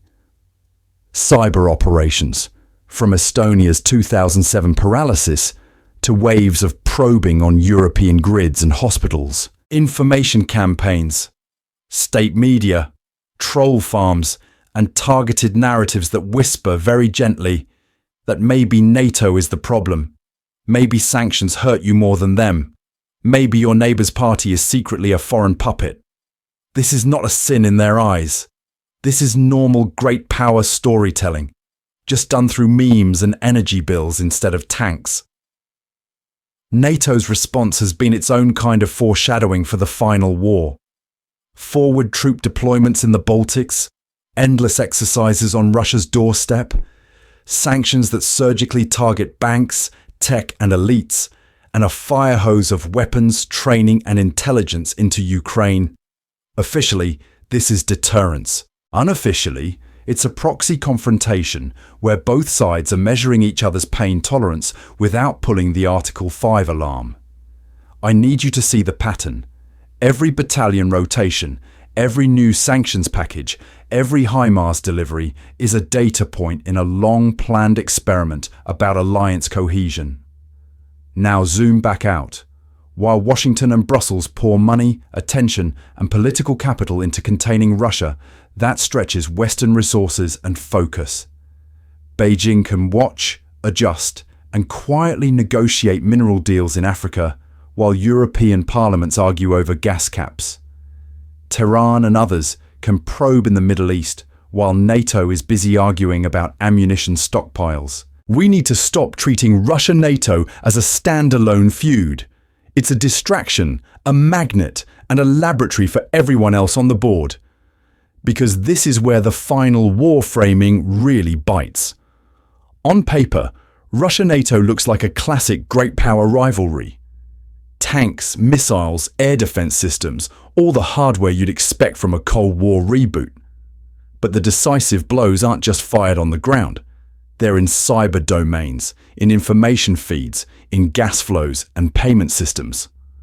When a bot farm boosts a divisive hashtag in Berlin, when a ransomware attack hits a hospital in Ireland, when a pipeline mysteriously explodes in the Baltic, that's not random chaos. That's the author testing new narrative tools. And listen to me. If this is just the old front being rewired for the digital age, what happens when we step into the theatre that was built from day one for this kind of invisible warfare? So if Europe is the old theatre getting a software update, the Middle East is the room where someone stored all the explosives and then started smoking indoors. I need you to understand how central this is, because our community keeps treating Iran-Israel as a side quest instead of a main plot line. Here's the thing. Iran and Israel have been in a long-running shadow war for years, and most fans of geopolitics only see the loud parts. You see the occasional airstrike in Syria on the news and move on. What you don't see is the pattern. Nuclear scientists assassinated in Tehran, the Stuxnet worm shredding Iranian centrifuges, mysterious explosions at missile depots, cyber attacks on Israeli water systems. That's not random chaos. That's an author using every storytelling tool in the grey zone category before committing to a full shooting script. Israel hits Iranian proxies in Syria. Iran arms Hezbollah in Lebanon and militias in Iraq. Tankers get sabotaged near the Strait of Hormuz. Each move is intentionally calibrated to hurt without tripping the everyone mobilize alarm. It's foreshadowing for a war both sides are already planning for, but trying very hard not to actually have on screen. Now, zoom out, because we need to stop pretending this is a two-character drama. Saudi Arabia, Turkey, the Gulf states, they're not background NPCs. They're running their own arcs while the US, Russia and China keep trying to drag them into different alliances. Washington sells air defenses and security guarantees. Moscow offers mercenaries and grain. Beijing shows up with ports, 5G, and a polite smile that says, "We definitely won't weaponize your data. Trust me, bro." This is not a sin. Every power does this. This is normal great power writing. Conflicts in Syria, Lebanon, Yemen, Iraq. Those are shared cinematic universes where everyone cameos. In Syria, Russian jets, Iranian Quds Force officers, Turkish armor, US Special Forces, and Israeli missiles all share the same airspace. Yemen turns into a test range where cheap drones hit expensive Saudi infrastructure and threaten global oil supply. Iraq becomes a spreadsheet of which militia answers to which foreign author this week. None of these wars are local in any meaningful sense. They're test screenings for bigger confrontations. Pattern interrupt. You know how fans argue about whether a scene is intentional foreshadowing or just coincidence? Now apply that brain to a missile that hits an Israeli city by accident, or an Israeli strike that kills an Iranian general visiting Baghdad. Does Tehran shrug? Does Washington sit it out? Does Moscow stay quiet if its people get hit? One misread line, one miscast strike, and suddenly the whole ensemble is on stage. Listen to me. The Middle East is not a separate spin-off. It's a tightly coupled subsystem of the final war's main plot, where energy security, religious narratives, and great power rivalry are all hardwired together. Oil flows through Hormuz, gas pipelines thread into Europe. Shipping routes around Yemen carry the stuff your phone needs to exist. When that fuse burns down, it doesn't just blow up over there. It blows a hole straight through the global economy, through your energy bill, through your information feed. And if this is the volatile fuse, what happens when it connects to the other room in the house where everyone's quietly stockpiling chips, rare earths, and carrier groups in the Pacific? So here's the thing. That other room. It isn't actually over there. It's the whole house. It's the neighborhood. It's the map in your head of who's on whose side, and I need you to redraw it, because the borders you're using are from a war that doesn't exist anymore. On paper, it looks clean. US-China over here doing tech and maritime rivalry in the Pacific. Russia-NATO over there slugging it out over Ukraine. Iran-Israel in a permanent shadow war across the Middle East. And then all the messy proxy conflicts and bot farms sprinkled around as flavor. Different theaters, different scripts, different authors. This is how the community usually files it. Separate folders, separate problems. Except, listen to me, that's not how the system experiences it. Sanctions on Russia don't just punish Russia. They shove Moscow closer to Beijing, rerouting energy, grain, and weapons flows through a new spine of the global economy. Suddenly, Chinese banks, Indian refiners, Gulf middlemen become critical nodes. The Russia folder quietly merges with the China folder, and your whole alliance tree gets patched overnight. US export controls on advanced chips to China. That's not a standalone tech story. That's a shot at TSMC in Taiwan, at Dutch lithography firms, at Korean memory plants, at every company whose supply chain runs through that semiconductor bottleneck. Then China leans harder into Russia and Iran for energy and raw materials, while the US leans harder into Japan, India, and Australia. And the maritime standoff in the South China Sea is suddenly stapled to oil flows in the Persian Gulf and artillery shells in Donbass.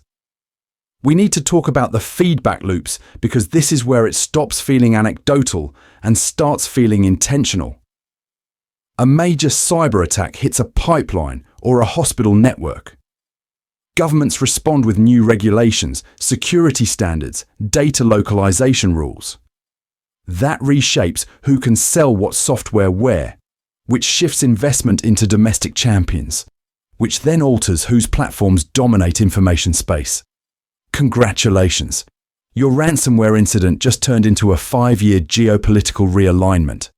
And running through all of this is the information front, humming in the background while you doom scroll. State-backed accounts test narratives about NATO, Taiwan, Gaza, elections, whatever's trending, not because they care about your specific hot take, but because they're probing how the system routes attention and outrage.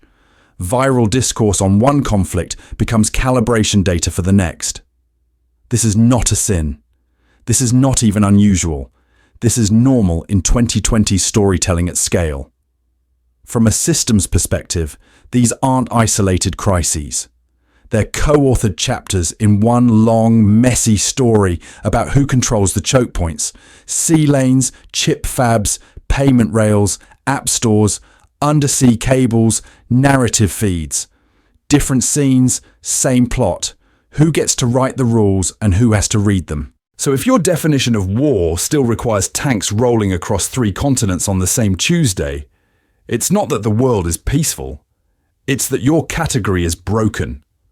At some point, the word stops describing reality and starts hiding it. And that's a problem we're going to have to fix before the next peacetime surprise hits your front door. So if your category for war is broken, here's the thing. Your category for civilian is broken too. You're not off the board. You are the board. You just haven't read the rulebook that got written around you while you were doom scrolling. Every tap, every scroll, every nah, not interested, is telemetry. You click a video, you linger on a post, you buy something on sale and ignore something at full price, and all of that goes straight into systems whose entire job is to model you, your friends, your town, your country. This is not a conspiracy theory. This is just how modern platforms pay rent. The problem is that those models don't stay in the toy box. States and corporations rent them, merge them, and weaponize them. Targeted ads are the baby version. Oh, it heard me say running shoes and now I get Nike promos. This is fine. This is normal. Annoying, but normal.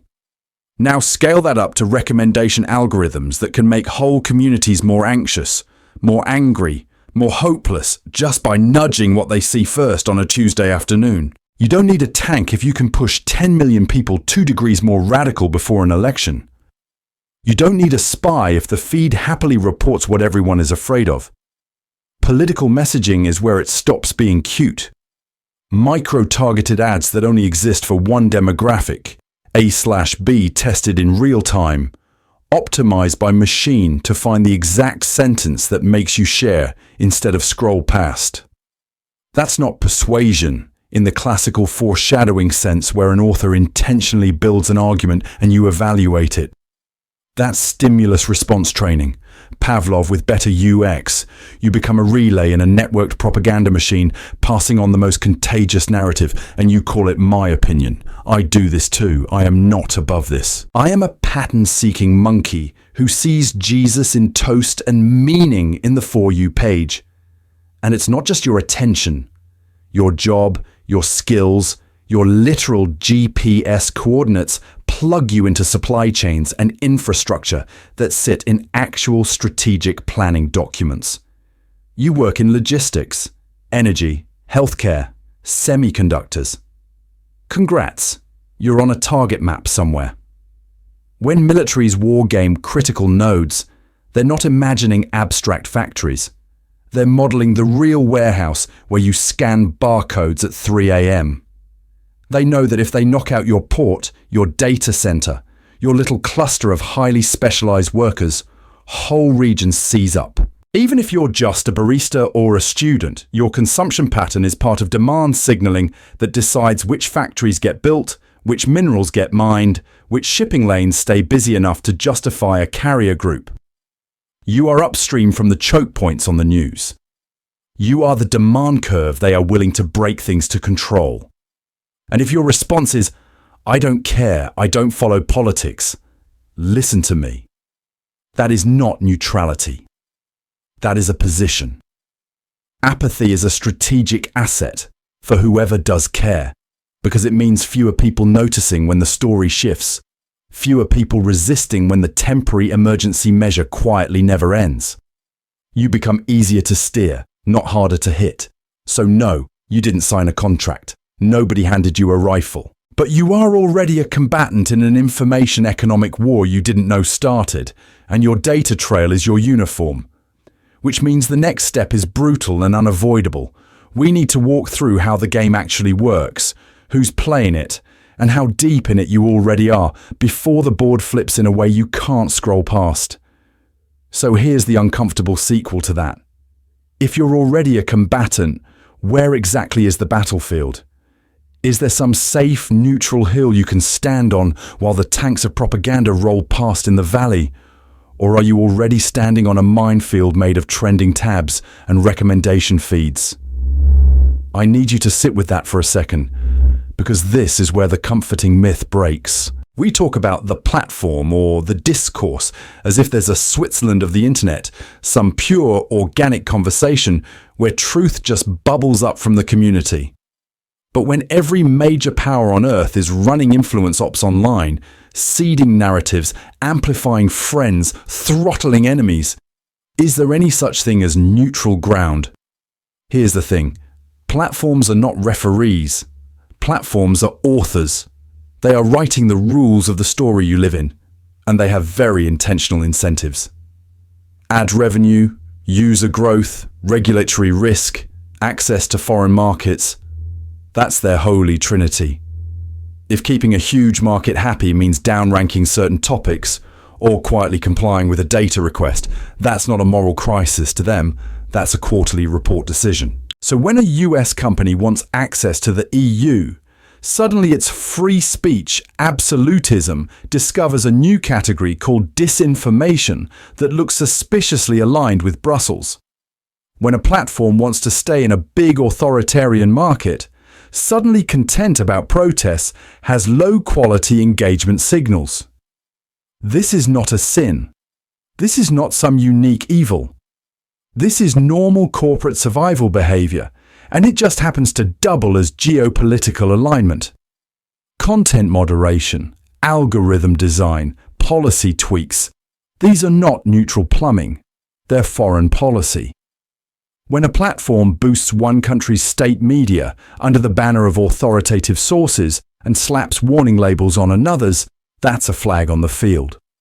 When recommendation systems quietly bury footage from certain war zones while promoting polished think tank explainers, that's not a bug. That's a planned narrative hierarchy. Pattern interrupt. You know how fans argue about authorial intent in foreshadowing, trying to prove the author always meant that twist. You are doing the same thing with platforms. You keep insisting the feed is organic, that the big coincidences are just what people want.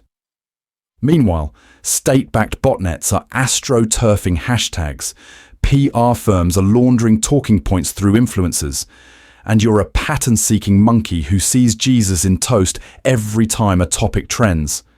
And it's not just the big platforms. Even the supposedly independent media ecosystem is marinated in money.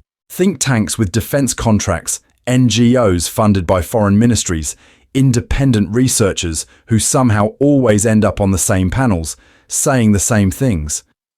Influencers reading from white papers they didn't write. The storytelling feels grassroots. The funding is anything but. Listen to me.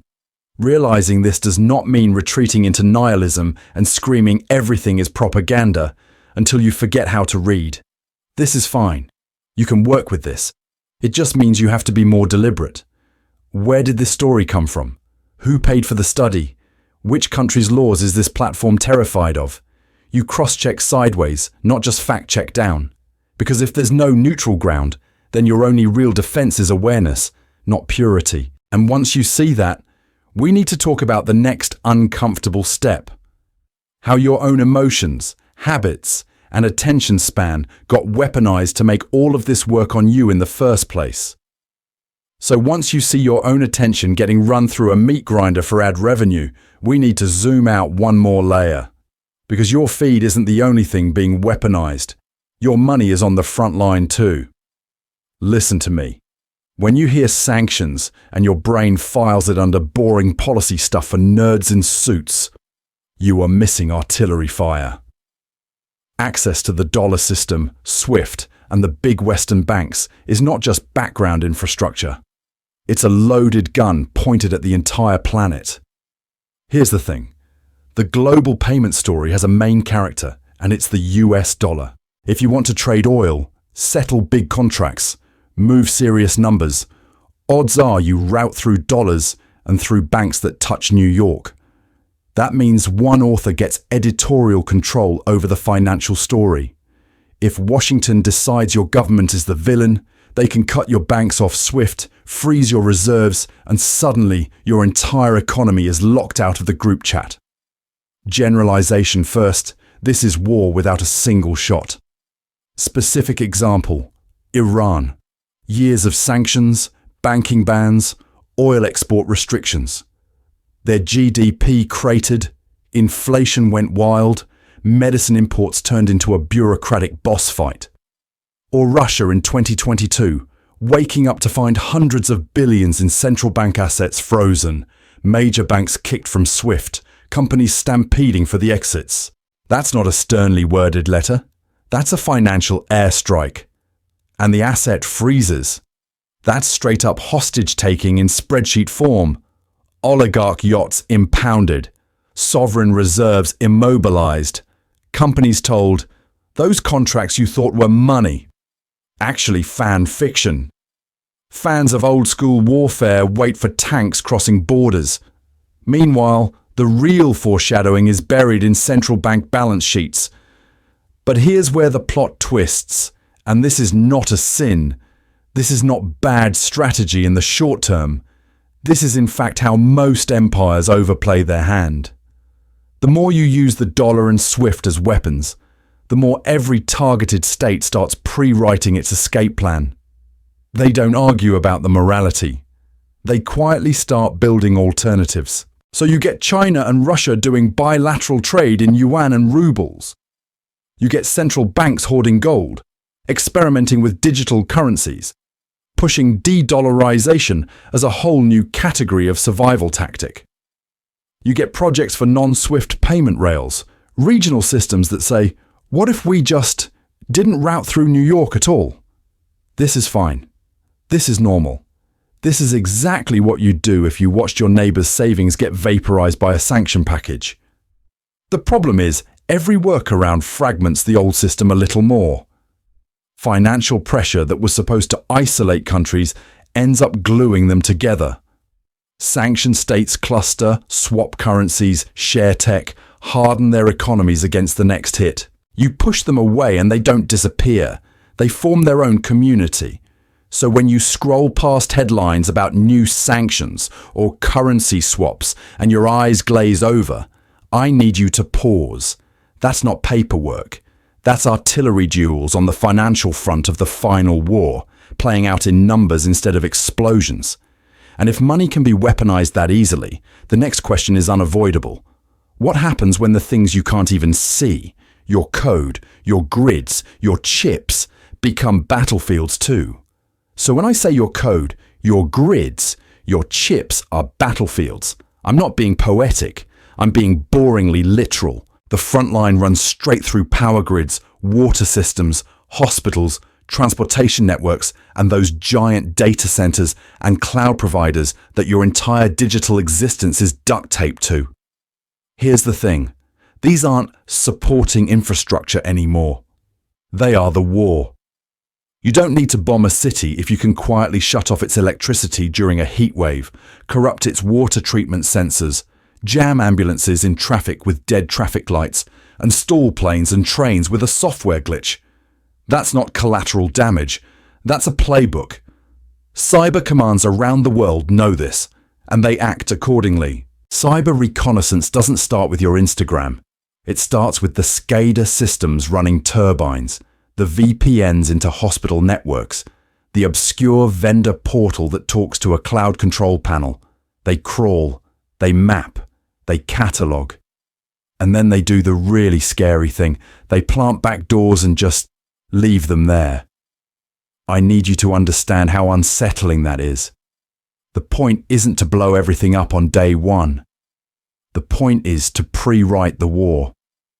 You set the foreshadowing years in advance by slipping in test scripts, weird pings, mysterious outages that get written off as IT issues, so that when an author somewhere finally decides, okay, chapter 1 of open conflict starts now, all the tools are already in place. We've already seen rough drafts of this. Stuxnet physically wrecked Iranian centrifuges. Multiple countries have reported probes into their power grids. Ukraine in 2015 and 2016 is the textbook example. But the US, the UK, plenty of others have quietly admitted, yes, hostile actors have been inside our systems. This is where the category problem shows up. Was that testing or preparing to strike? And the honest answer is both. The rehearsal and the opening scene are written in the same file. And this is not abstract. When a hospital network gets ransomwared and the ER has to divert patients, people die. When a port's logistics system goes down, food rots, factories stall, and your supply chain does a little Jenga collapse. Even a limited disruption can cause deaths, economic chaos, and political backlash without a single bomb being dropped. You don't need mushroom clouds when you can weaponize spreadsheets. Now, the depressing part is that our infrastructure was never written as a war story. It was written as a cost-cutting romance.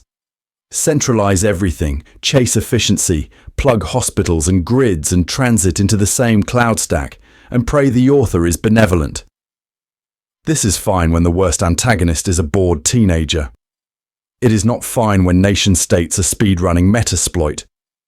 So we need to stop treating critical infrastructure security as a niche technical hobby for the IT gremlins. Securing and decentralizing these systems is a central task in defending entire societies in the final war.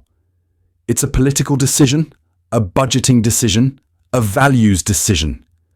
Do you want a single, elegant, fragile point of failure, or a messy, redundant network that can take a hit? Listen to me. Redundancy is ugly. Redundancy is expensive. Redundancy ruins the clean architecture diagram. This is not a sin. This is survival-oriented storytelling. You don't put all your protagonists in one room if you know a bomb is coming. You scatter them so the story can continue. And here's the uncomfortable foreshadowing you're probably already seeing. If the grids and hospitals and clouds are battlefields, then the people who run them, underpaid sysadmins, line engineers, night shift nurses, aren't civilians in the way they think they are. They're closer to frontline troops. Which raises an even nastier question. What happens when the targeting moves from the systems to the humans operating them? And here's the thing. We are absolutely terrible at noticing that shift when it happens slowly. You and I are built to flinch at explosions, not spreadsheets. A bomb goes off, a building collapses, there's fire on the screen. Your nervous system lights up, but a quiet policy memo that redefines extremism, or a tiny update to a platform's recommendation algorithm that buries dissenting voices 1 percentile at a time. Nothing. No adrenaline. Just a low-res sense of, the feed feels different. This is not a sin. This is normal. Your brain is a threat detection system optimized for tigers in the bushes, not for institutional decay moving at 1% a year. We react to discrete shocks. We glaze over at compounding risk. So a single coup is history, but a decade of creeping emergency powers, normalized surveillance, and temporary censorship that never rolls back. That just becomes the water you're swimming in. Now add media incentives on top of that wiring, and it gets worse. News organizations are paid in clicks and outrage spikes, not in patiently track the same boring structural trend for 12 years. So what gets framed as the story? The one-day outage at a hospital, not the 100 minor cyber intrusions that mapped the network beforehand. The dramatic border clash, not the thousands of tiny administrative adjustments that shifted the line on the ground. You'll see a headline about Stuxnet in 2010, then a random piece on some power grid glitch in 2015, then a blip about a pipeline hack in 2021. Each one is treated as its own content unit, separate thumbnail, separate outrage cycle, then back to whatever celebrity meltdown is trending. The pattern, the intentional category of actions that says states are rehearsing for infrastructure war, never quite makes it into the story. And this fragmentation is a feature, not a bug, for the people doing the escalation. States have basically discovered narrative foreshadowing for conflict, salami slicing.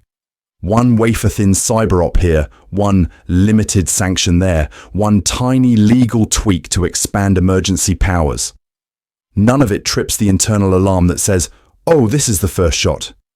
It's all plausibly deniable, all technically reversible, all small enough that if you complain, you sound hysterical. Pattern interrupt. Imagine history textbooks written in real time by Twitter trends. World War I doesn't start in 1914. It starts on whatever day the assassination video hits 1 million views. Everything before that? Just tensions. Just vibes. I need you to notice how that same storytelling problem plays out now. Years of minor border skirmishes in the South China Sea only look coordinated when you zoom out and overlay shipping lanes and semiconductor supply chains. A decade of pilot programs for digital IDs and expanded data sharing only reads as authoritarian creep when you line up the dates with trust collapses and institutional failures. We need to get good at that zooming out, because in the next sections, I'm going to pull the camera even further back and show you how those slow motion moves, cyber probes, legal tweaks, algorithmic nudges, are all foreshadowing deeper shifts in trust, governance, and social cohesion. The war doesn't just happen on servers and borders. It happens in what you believe is real, who you think is legitimate, and whether you still see your neighbor as part of your community or as the enemy. So here's the thing.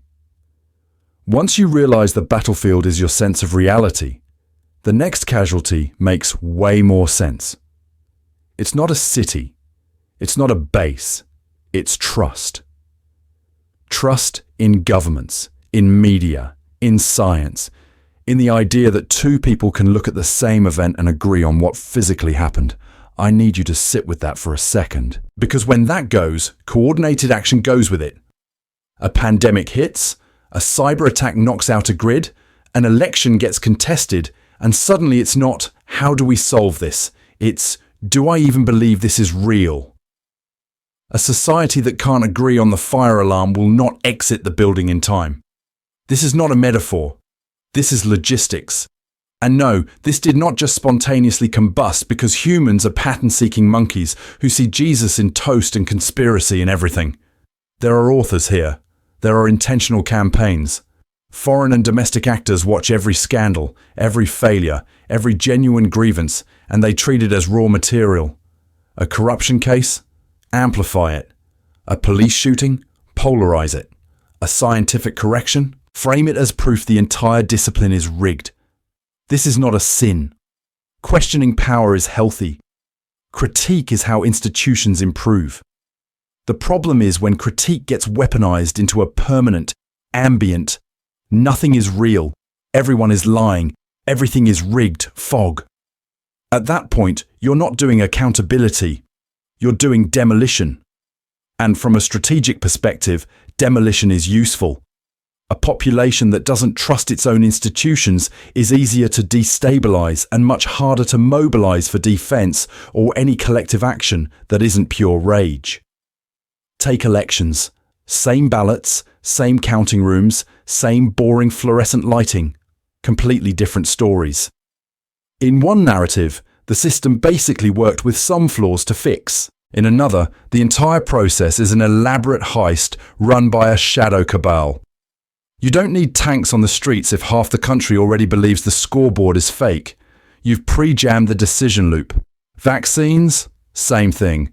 You had decades of medical storytelling about miracles of science, then a rush job crisis response with messy communication, changing guidance, and some real policy overreach. That's all the opening you need. Suddenly, every update is framed as proof of a cover-up, every side effect as confirmation of a planned cull.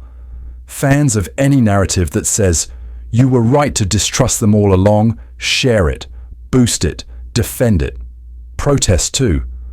One video feed shows peaceful crowds demanding reform.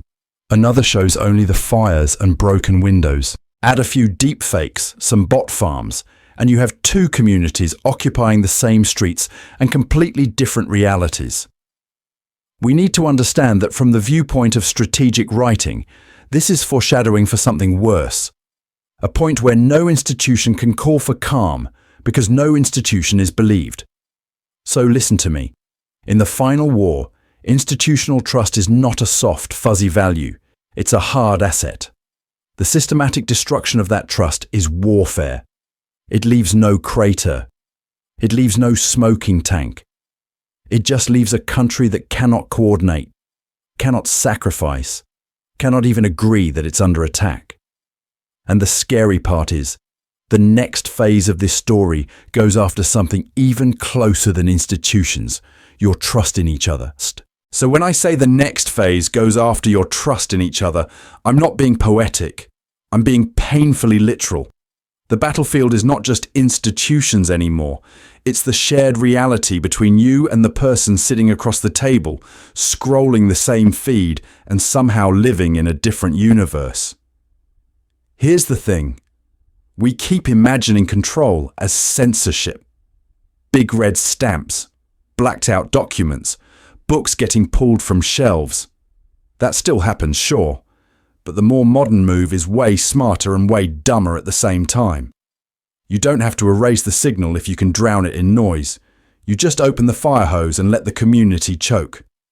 Instead of one official story, you get 50. Instead of one clean lie, you get a slurry of half-truths, misquotes, cropped screenshots, and just asking questions threads. Every event spawns a multiverse of narratives, false flags, psyops, glitch, hoax, satire. Actually, if you read the original PDF, it's foreshadowing weaponized in reverse. You're not given hints that pay off later. You're given so many potential setups that any future can be retrofitted as intentional. And what happens to a normal human brain in that mess? I need you to be honest about this, because I've watched myself do it. At first you try, you fact-check, you dig for sources, you argue in the comments at 2 a.m., because clearly the problem is that strangers on the internet have not yet experienced your personal TED Talk. Then slowly, the cost-benefit flips. The work of sorting truth from garbage starts to feel impossible. Psychologists have a boring term for this: learned helplessness. You try, you fail, you try, you fail, and eventually you stop trying. In information terms, you stop asking, what's true? And you start asking, which side am I on? This is not a sin. This is normal. When you can't trust the content, you default to trusting the tribe. You don't evaluate the claim. You evaluate who's posting it. And this is where the algorithms stroll in, wearing clown shoes and a sniper rifle. Engagement-based systems are not some evil author twirling a moustache. They're a very dumb calculator that has been told, intentionally, maximize time on site. What keeps you there? Calm, nuanced context? Or content that makes you furious, terrified, vindicated, or all three in the same 30-second clip? So the machine amplifies exactly the stuff that breaks your epistemic spine. The most polarizing threads, the most emotionally charged videos, the hot takes that turn every event into a loyalty test. This is fine if you're selling shoes. It is catastrophic if you're trying to maintain a population capable of coordinated action. In that environment, even accurate information loses power. The problem is not that the truth is censored. The problem is that the truth is one tab among 50, all screaming with equal volume. Every fact has a counter thread, a debunk of the debunk, a 20-minute, here's what they're not telling you, breakdown with ominous music and stock footage of server racks. So we need to update our mental model of warfare. Controlling territory still matters. But controlling the signal-to-noise ratio inside a society's headspace is now just as strategic. A confused population is a pliable one. A population that cannot agree on what just happened cannot agree on what should happen next. And if you're thinking, Okay, but surely my own perception is still mostly intact. Listen to me. The next phase of this war goes one step deeper than noise. It doesn't just flood the channel.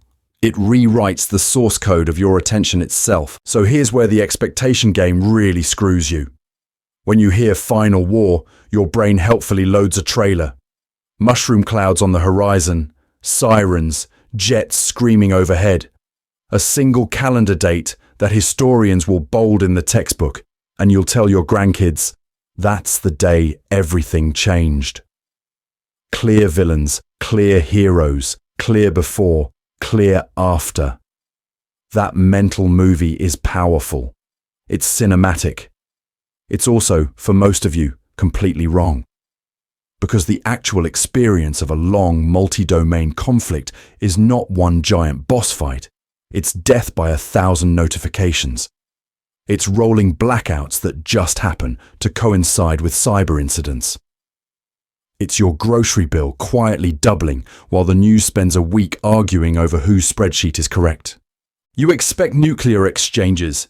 You get weird price spikes in eggs and car parts. You expect tanks on your street. You get temporary travel restrictions that somehow keep extending. You expect a villain monologue on the radio. You get 6 mutually contradictory headlines about a limited operation near some maritime choke point you can't find on a map. And yes, occasionally there are spectacular crises on top. A hacked pipeline that shuts down fuel, a shipping lane blocked, and suddenly 90% of global trade by sea becomes a plot point in your commute. A semiconductor fab in Taiwan that you never thought about turns out to be more strategically important than half the aircraft carriers on Earth. But for you, personally, it still lands as, my phone is more expensive this year. Here's the thing. For most people, the final war will feel less World War III and more overlapping emergencies plus endless policy debates. 1 month it's sanctions.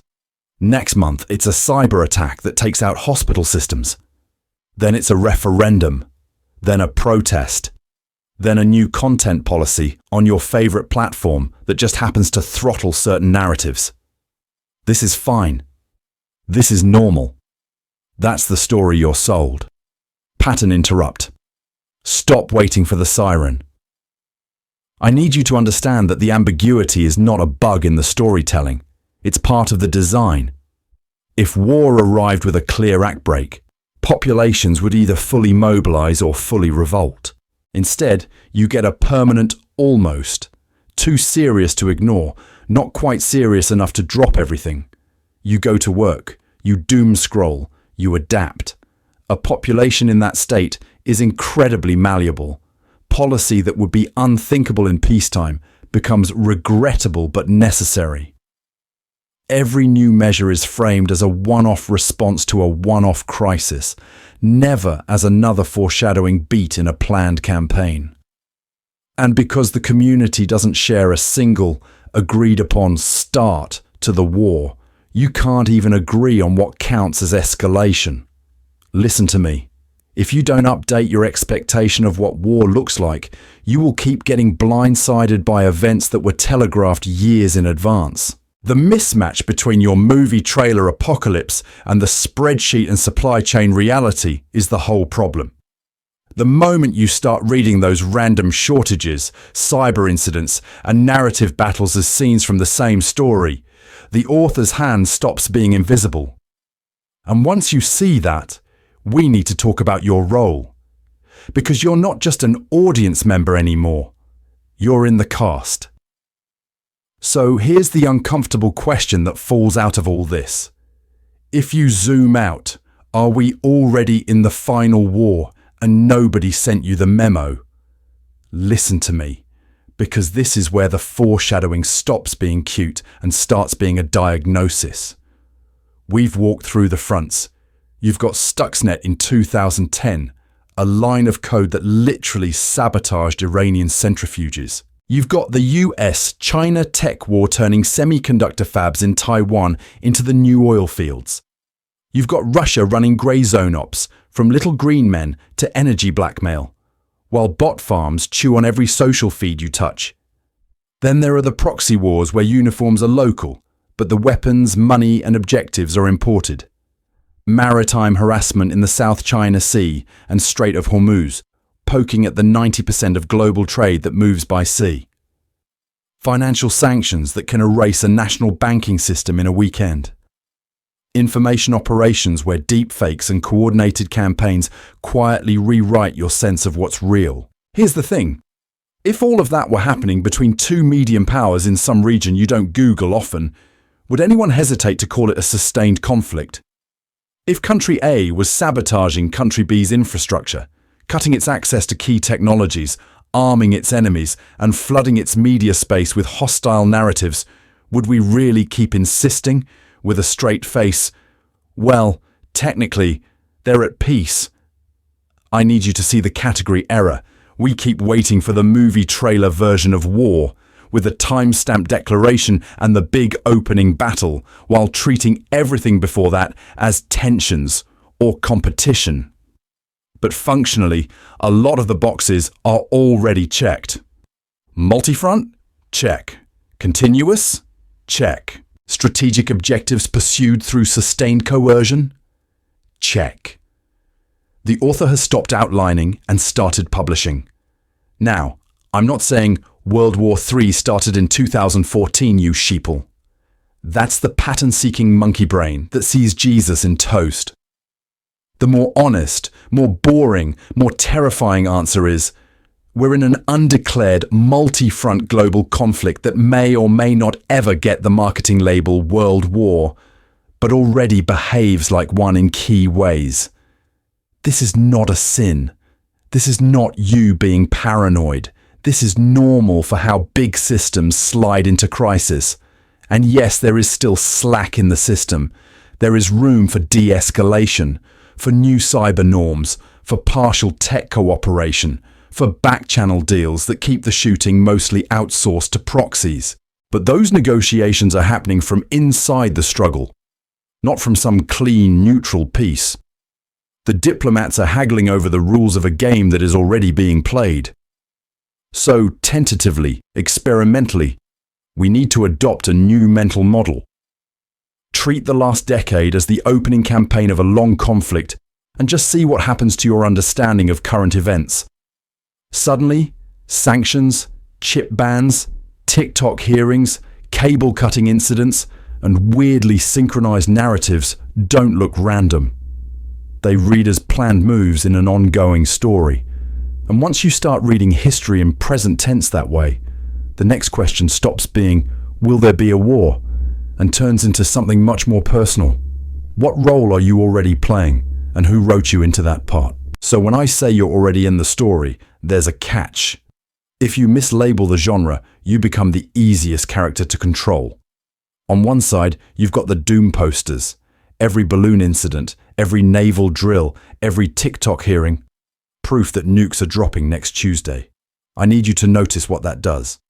If you already believe we're in final boss nuclear Armageddon, then any measure, no matter how extreme, feels reasonable.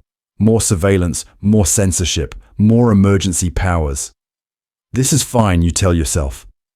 Because when the author yells apocalypse, you stop proofreading the script. On the other side, you've got the nothing serious has started yet crowd. The people who watch sanctions strangle economies, watch Stuxnet fry Iranian centrifuges, watch chip bans weaponize TSMC, and still go, relax, there's no war, it's just posturing. That denial is incredibly useful.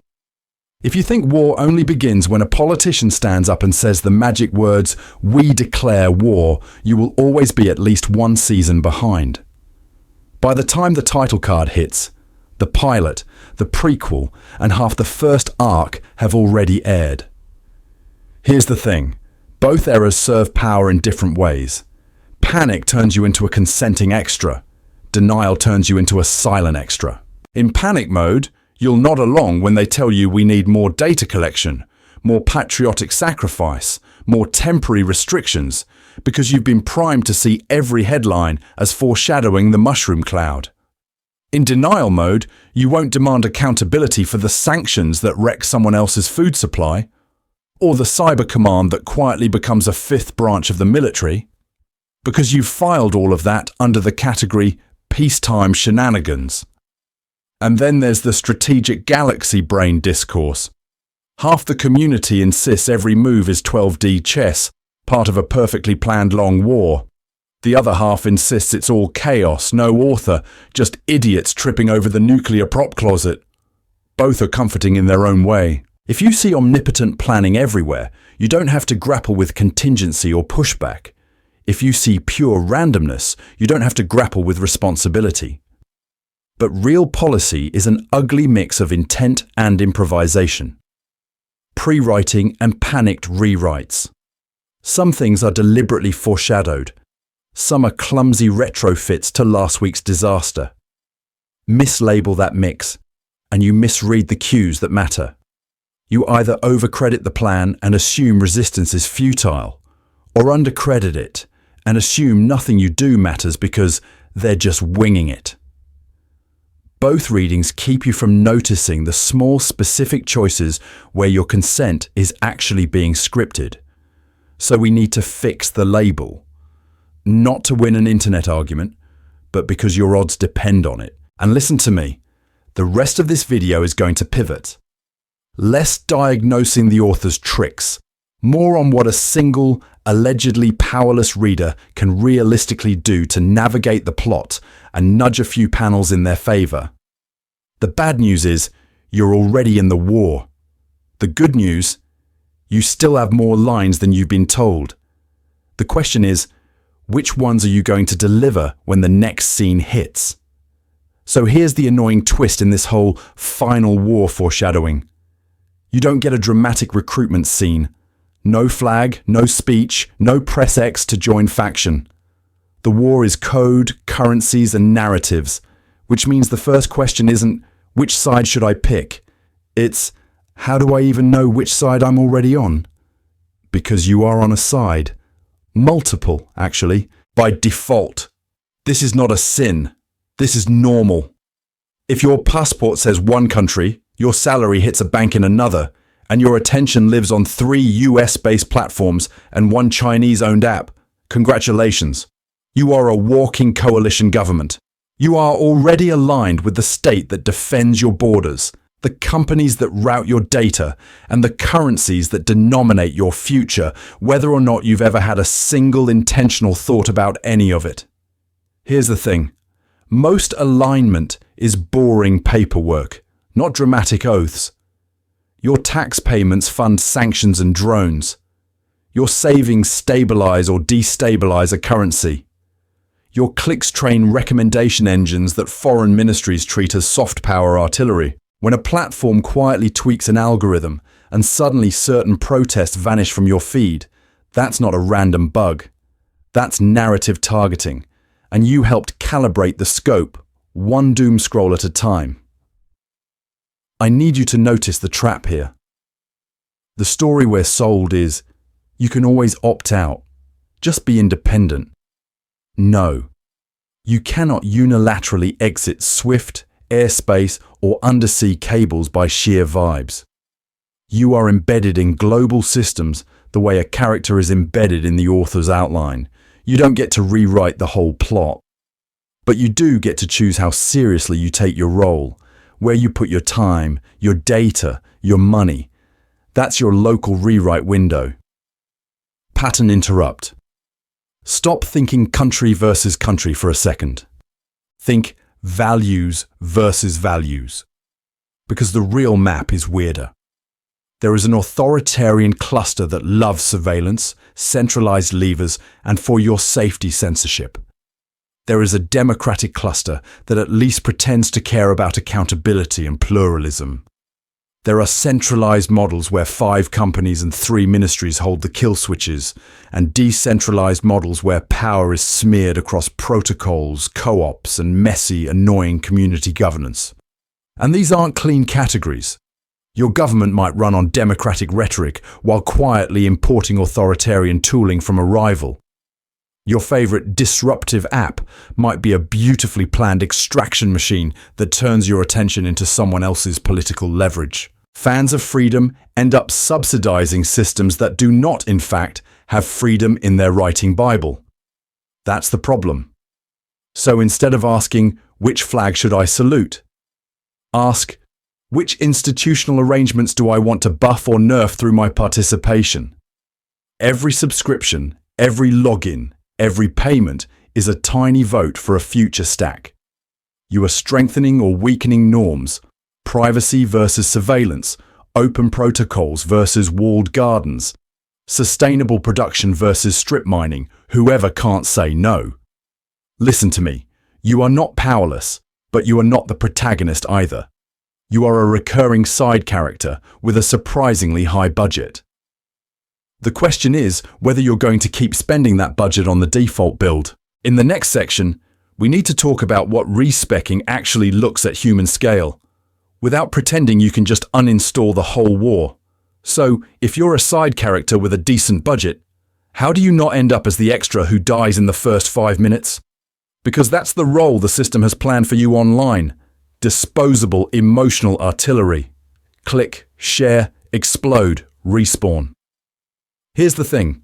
The first micro defense is boring and you're going to hate it. Information hygiene. That means you stop treating one feed as a holy text. You diversify. You follow at least 2 outlets that annoy each other, and you follow people who would argue in a group chat, not just nod in unison. You don't have to marry them. You just need their presence in your peripheral vision so you can tell when a fact only exists inside one bubble. And then occasionally you do the cursed act of clicking through. Primary documents, actual studies, court filings, government PDFs with fonts from 1997. When that's too much, you at least bounce the claim off a reputable fact checker. Is this fun? No. I also don't enjoy flossing, but I enjoy my teeth not falling out more. Second micro defense, speed. Or rather, killing it. I need you to notice the moment a post hits you in the lizard brain. Rage, triumph, pure vindication. Especially when it confirms your beliefs too perfectly. That's classic influence bait. You pause. You count to 10. You ask, who benefits if I share this?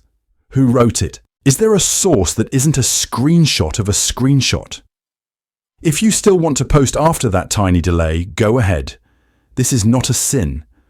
The sin is auto-sharing because the content pressed your dopamine lever. Third, extremely unsexy technical armor. Password manager. Two-factor authentication that isn't just SMS.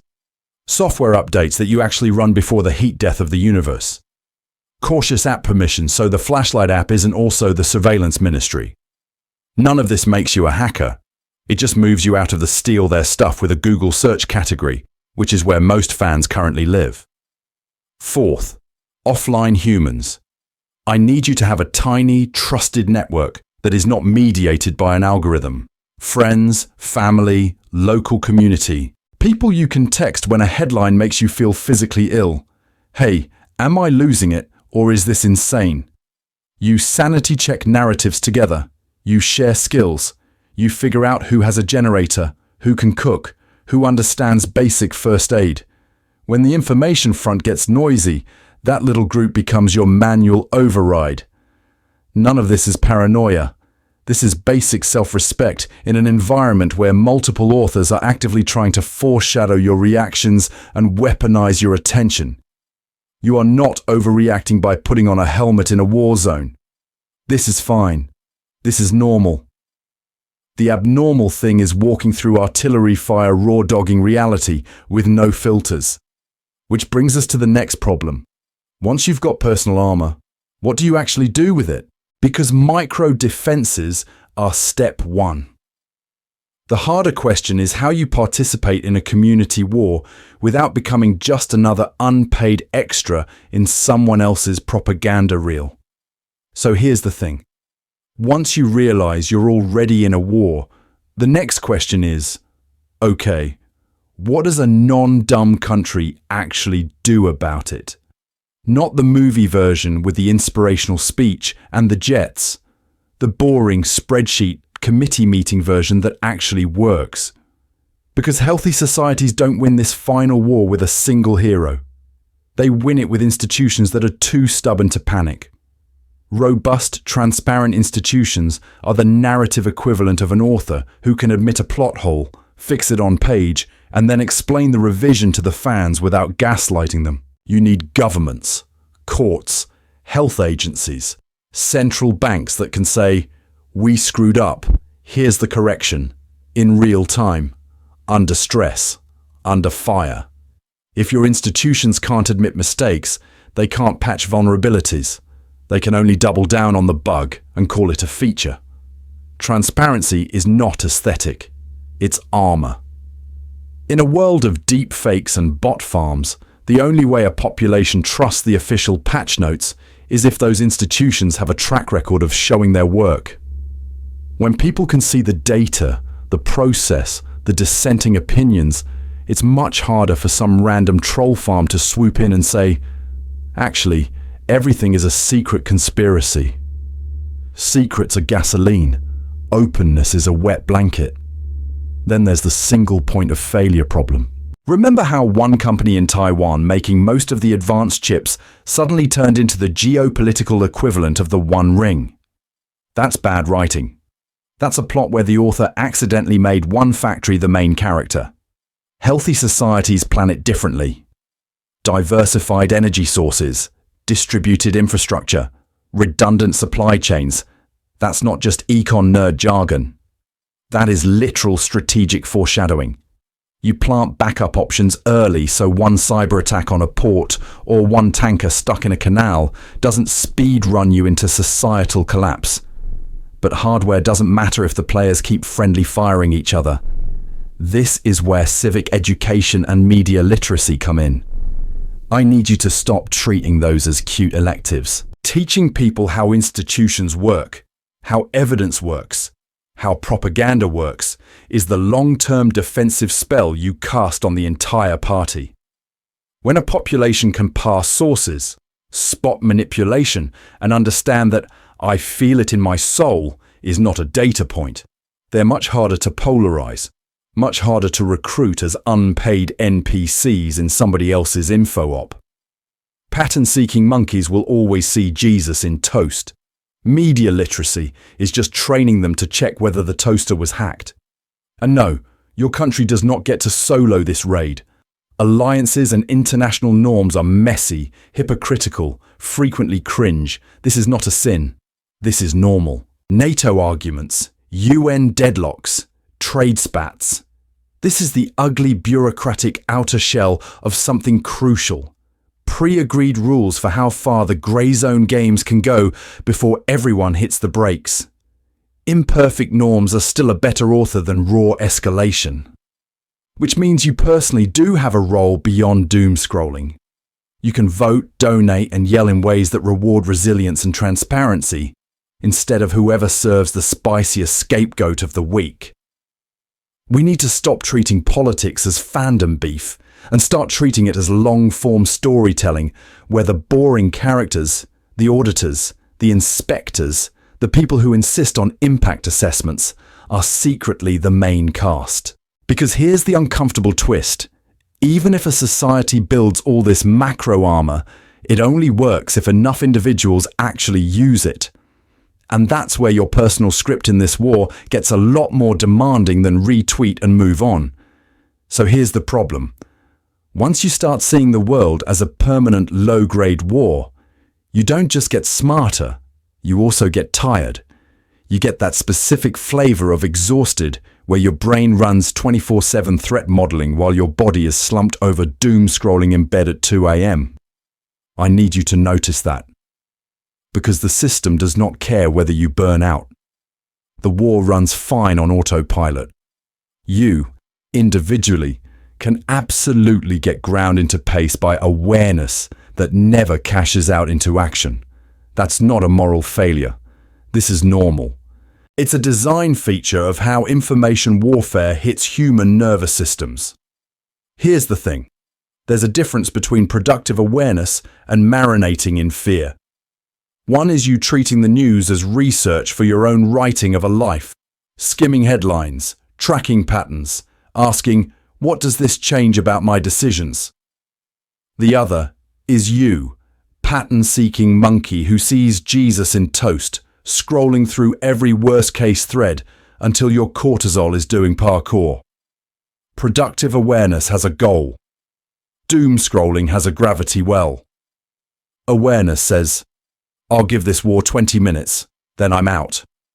Doom scrolling says, "One more clip, one more chart, one more screaming fan theory about how the author of reality has already planned our collective bad ending." So we need to get extremely unromantic and tactical about emotional regulation. Time box your news consumption the way an author time boxes research. 10 minutes in the morning to check if anything exploded, 10 at night to update your mental map, and that's it. This is not a sin. You're not betraying the community by not watching every live stream of every catastrophe. Then you need intentional offline time where the war cannot reach you. Walk without headphones. Touch grass in the extremely literal sense. Lift something heavy and put it back down. Your body is not a passive vehicle for your brain's anxiety. It's part of the armor. Physical activity is the low-tech countermeasure to high-tech narrative artillery, and you cannot do this solo. Creative or communal projects are emotional bunkers. Book clubs, local mutual aid, fan translation groups, neighborhood gardens, weird little Discord servers where you and 10 people overanalyze foreshadowing in some mid-tier anime. These are not distractions from the war. They are parallel institutions of meaning that make you harder to capture. Now, engaged skepticism, not cynicism. Engaged skepticism says, every narrative is contested, but some facts are still knowable, and I'm going to care enough to sort categories. Cynicism says, everything is propaganda, so nothing matters, and then you quietly accept whoever yells the loudest. One of these stances is armor. The other is surrender dressed up as intelligence. Listen to me. It is okay to care about your personal joys. It is okay to plan a trip, to get obsessed with a game, to improve your tiny apartment, to argue about whether an author intentionally planned that one payoff. This is fine. These are not trivial side quests. They are the exact things you are defending when you say you care about the larger conflict. And that raises a harder question.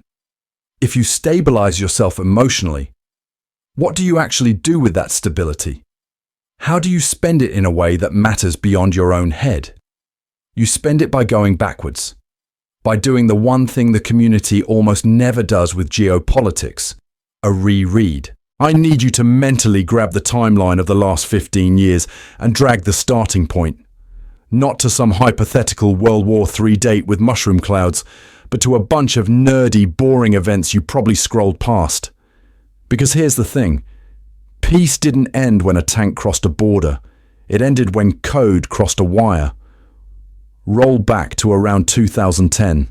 Stuxnet hits Iranian nuclear centrifuges. On paper, that's a cyber incident. In reality, that's the first publicly known state-built digital weapon that causes physical destruction. That is a test shot.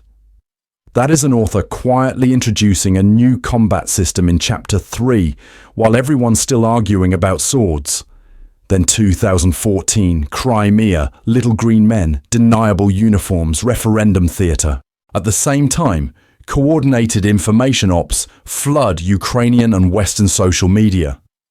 Most fans of world events filed that under regional crisis and moved on. But if you re-watch it as the first big public arc of the information front, the foreshadowing is insane. Mid-2010s, bot farms, troll factories, coordinated state campaigns on Twitter and Facebook. Platforms start publishing takedown reports that read like patch notes for a global narrative war. This is not a sin, by the way. Your brain treated each one as a separate drama. Oh, Russia did a thing. Oh, some other country did a thing. This is normal. That's how the feed is designed. Now splice in the US-China tech escalations, semiconductor export controls, TSMC in Taiwan suddenly being spoken about with the same hushed tone as oil fields, rare earths, 5G bans, supply chain de-risking. If you only see trade disputes, you're missing the category shift from market competition to strategic strangling. That's not a subplot. That's mobilization. Then COVID, not the virus itself, the information war around it. Origin narratives, lab leak versus wet market, mask discourse, vaccine discourse, infodemic, becoming an actual WHO term. Governments and non-state actors running simultaneous campaigns on the same platforms that were already battlefields in 2016. You weren't just doom scrolling. You were standing in the artillery range of 10 different propaganda units. Add the recent proxy escalations on top of that. Ukraine again, Middle East flashpoints, maritime harassment in the South China Sea, cyber units in over 100 countries. If you stack these panels next to each other, the pattern stops being conspiracy and starts being craft. So here's the exercise. Pick the earliest moment in that run where you now go, oh, that wasn't a glitch. That was part of the first battle. Where were you? What did you think it was? A one-off hack? A weird referendum? Some faraway sanctions drama? Sit with the difference between how you read it then and how you read it now. And crucially, this reframing does not require a single mastermind author planning a perfect 30-year saga. We need to drop that Marvel brain expectation. You only need to accept that multiple players have been consistently pushing in war-adjacent ways, testing tools, escalating when they work, iterating when they don't. That's enough to reclassify the whole era from peace with incidents to war with lulls.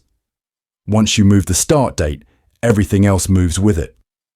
The question stops being, will there be a final war, and becomes, if we've already burned through the opening arcs, how should we be talking, thinking, and acting in the current one? Hold that, because in the next section, we're going to treat you, specifically, as a written character in this story, and ask what role you've been unintentionally playing. So let's actually answer that. Because if we're already in the middle arcs, we need to know what story we're in. We need to know the framework the author is using. Or we're just pattern-seeking monkeys seeing Jesus in toast and calling it grand strategy. Here's the thing. The model we've been building is stupidly simple, and that's why it's useful. 3 layers. Phase 0, grey zone conflict, open kinetic war. That's it. Phase 0 is the shaping game. Economics, tech, and narratives. Sanctions, trade deals, supply chain accidents, cyber probes, influencer campaigns, all the quiet foreshadowing before anyone fires a shot. Grey zone is the deniable stuff.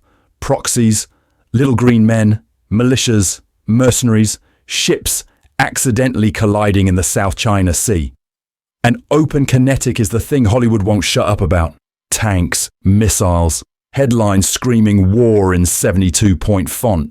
Now, has Phase 0 actually been running? Yes, aggressively, for over a decade. Stuxnet was 2010, a literal piece of code that spun Iranian centrifuges to death. By 2023, over 100 countries had formal cyber commands. That's not preparing for war someday. That's treating your phone as contested terrain.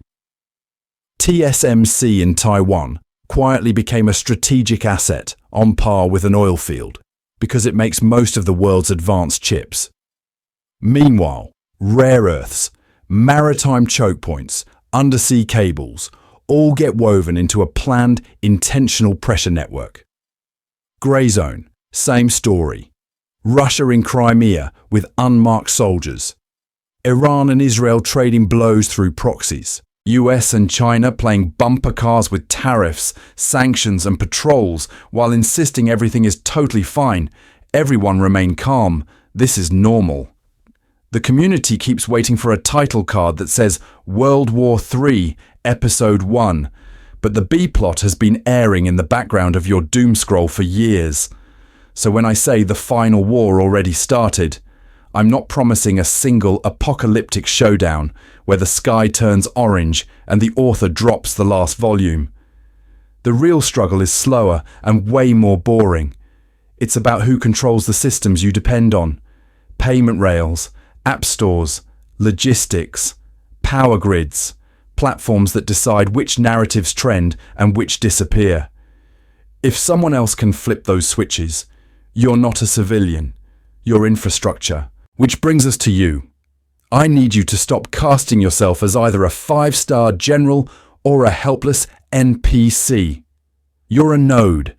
Your attention, your trust, your tiny daily choices about what you share, what you amplify, what you opt into or walk away from, all show up as data points in somebody's campaign plan.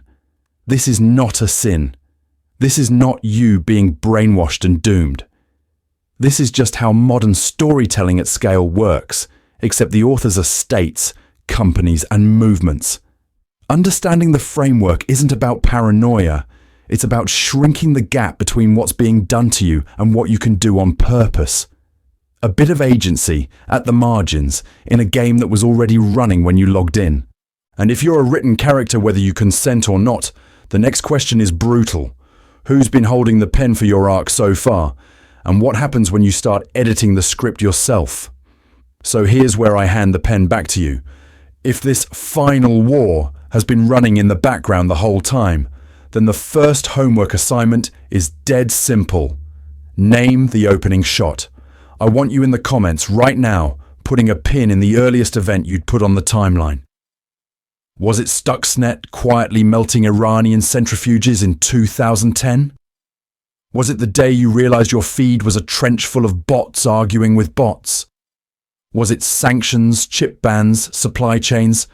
Something your parents barely noticed on the news? We're going to turn that comment section into a crowdsourced chronology. Not a doom scrapbook, a map. Because here's the thing.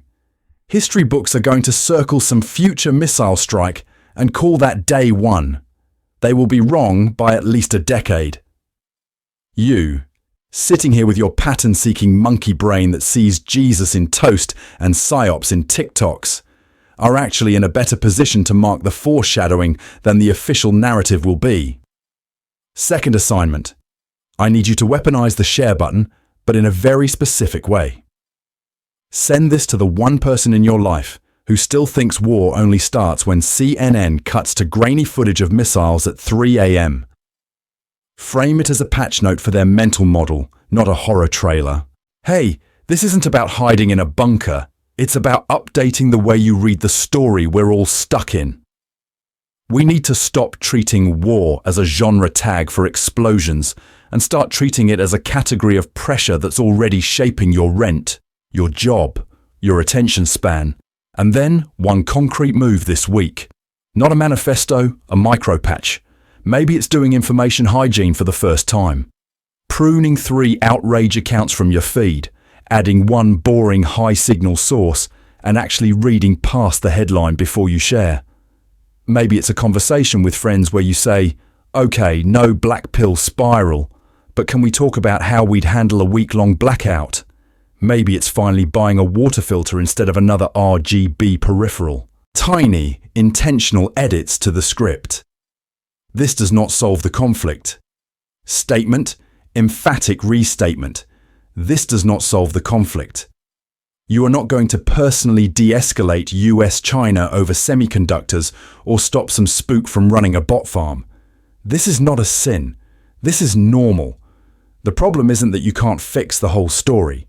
The problem was that you were an uncredited extra in a war movie you didn't know you were in. Now you're not sleepwalking. That's non-trivial. That's the difference between being written and doing a little bit of writing. So, drop your first battle in the comments. Pick one tiny resilience buff for this week. Send this to the friend who's still waiting for the sirens before they admit the game already started. You missed the opening move. Fine. This is fine. But listen to me. You don't have to miss the next one.